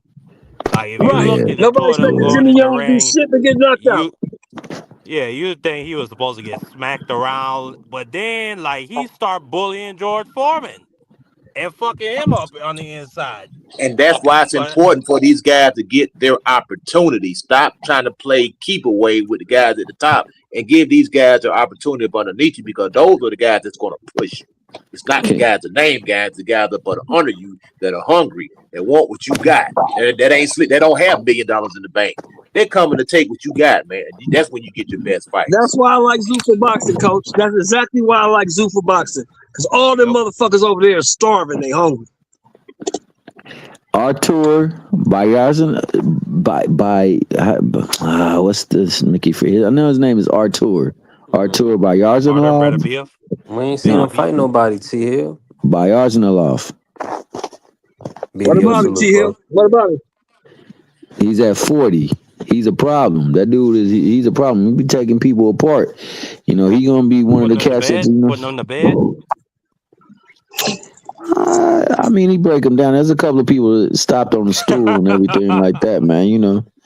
But yeah, that's some wreck up 40. I mean, if it was my way, hell yeah, I would love to see him up in there with Devin Haney. I think that they're gonna struggle to make the Devin Haney Keyshawn Davis fight, but you never know, man. We'll see. I don't know if what's her name is still affiliated with. Is Keyshawn still affiliated with Top Rank? I don't believe No. so. Keyshawn is dealing with Jay Prince and whatever they got going on over there. Okay, so then it might be a chance for them to make that fight. I know that with Bob in particular, I don't think Bob is going to want to do any kind of business right now with a couple of fighters because he didn't like the way that things worked out with him and his company. But we can see that fight, man. But yeah, I just want them to like Man, Coach Bob don't Eddie give a said. damn.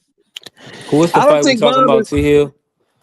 Hey, T Hill, you think Bob is still in the day to day? I don't think Bob's in the day to day no more. No, he's Nah, not. he It's may the not. book. He's still moving, but he might not be like you said as he is. And the same thing may be for my man Al Heyman, because I know he was battling his health and his mom's health. So I don't know if he's still active. And now he Yeah. got legal issues he got to deal with. No, Y'all hear no, me? he Is my don't. audio coming No, through? he don't. What you mean? He's No, he not a don't. defend. He's not. Y'all can't coming hear He's me? through not a loud and defendant. clear, He's player. not a defendant in that lawsuit, Chuck Moore. No, what I read, no. What I read was Showtime and Steven Espinosa facilitated Al Heyman into stealing my money. That's what I read. Yep. I don't know what Yep. you read. He's suing them for aiding and abetting him, but he's not suing Al Heyman. Al Heyman's not listed as a defendant. And why would I you don't even know bring his Hey, why. name let up me there? let me say this real quick. Y'all hear me now? It's weird. Yeah, I heard you last Sound time. like Al Hammond an Okay. accessory or something, man. Yeah. Listen, they definitely got the lawsuit. We didn't talked about it. We didn't did it for 3 hours. Appreciate all the love and support. Appreciate everybody that's been watching, kicking it with us. Hit the like button. Help the channel grow. We definitely building. We'll be back tomorrow for another show to close out the week. We got Nick Ball and Brandon Figueroa coming up. So Figgy, listen. Figgy gets over the hump, baby. Figgy gets over the hump. Figgy. I got Listen. Figgy. Figgy gets over the hump, baby. The Nick Ball experience is over. I think so too. I Could be think Figgy wrong. might go to bed in this fight. I You think think he Figgy Yeah, I going might to go to got. bed. bed? You got him too, B3? Yeah, I'm taking Nick Oh, Ball. I got Nick Ball in this one. The wrecking you, ball. I'm yeah, sick of the that wrecking ball. motherfucker. I'm done with And it's him. the The Nick Ball experience is over. Figueroa gonna stop Hey, this have bum and you get him ever out of heard of the boxing. term? Have you ever heard the term being balled up like a fetus? That ain't about to hit the fetal commercial.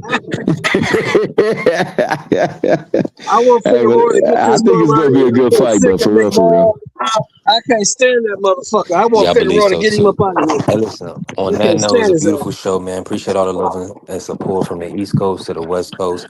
Shout out to the Sports Talk Network, the People's Network. Let's go green. All right, then, Sheldon.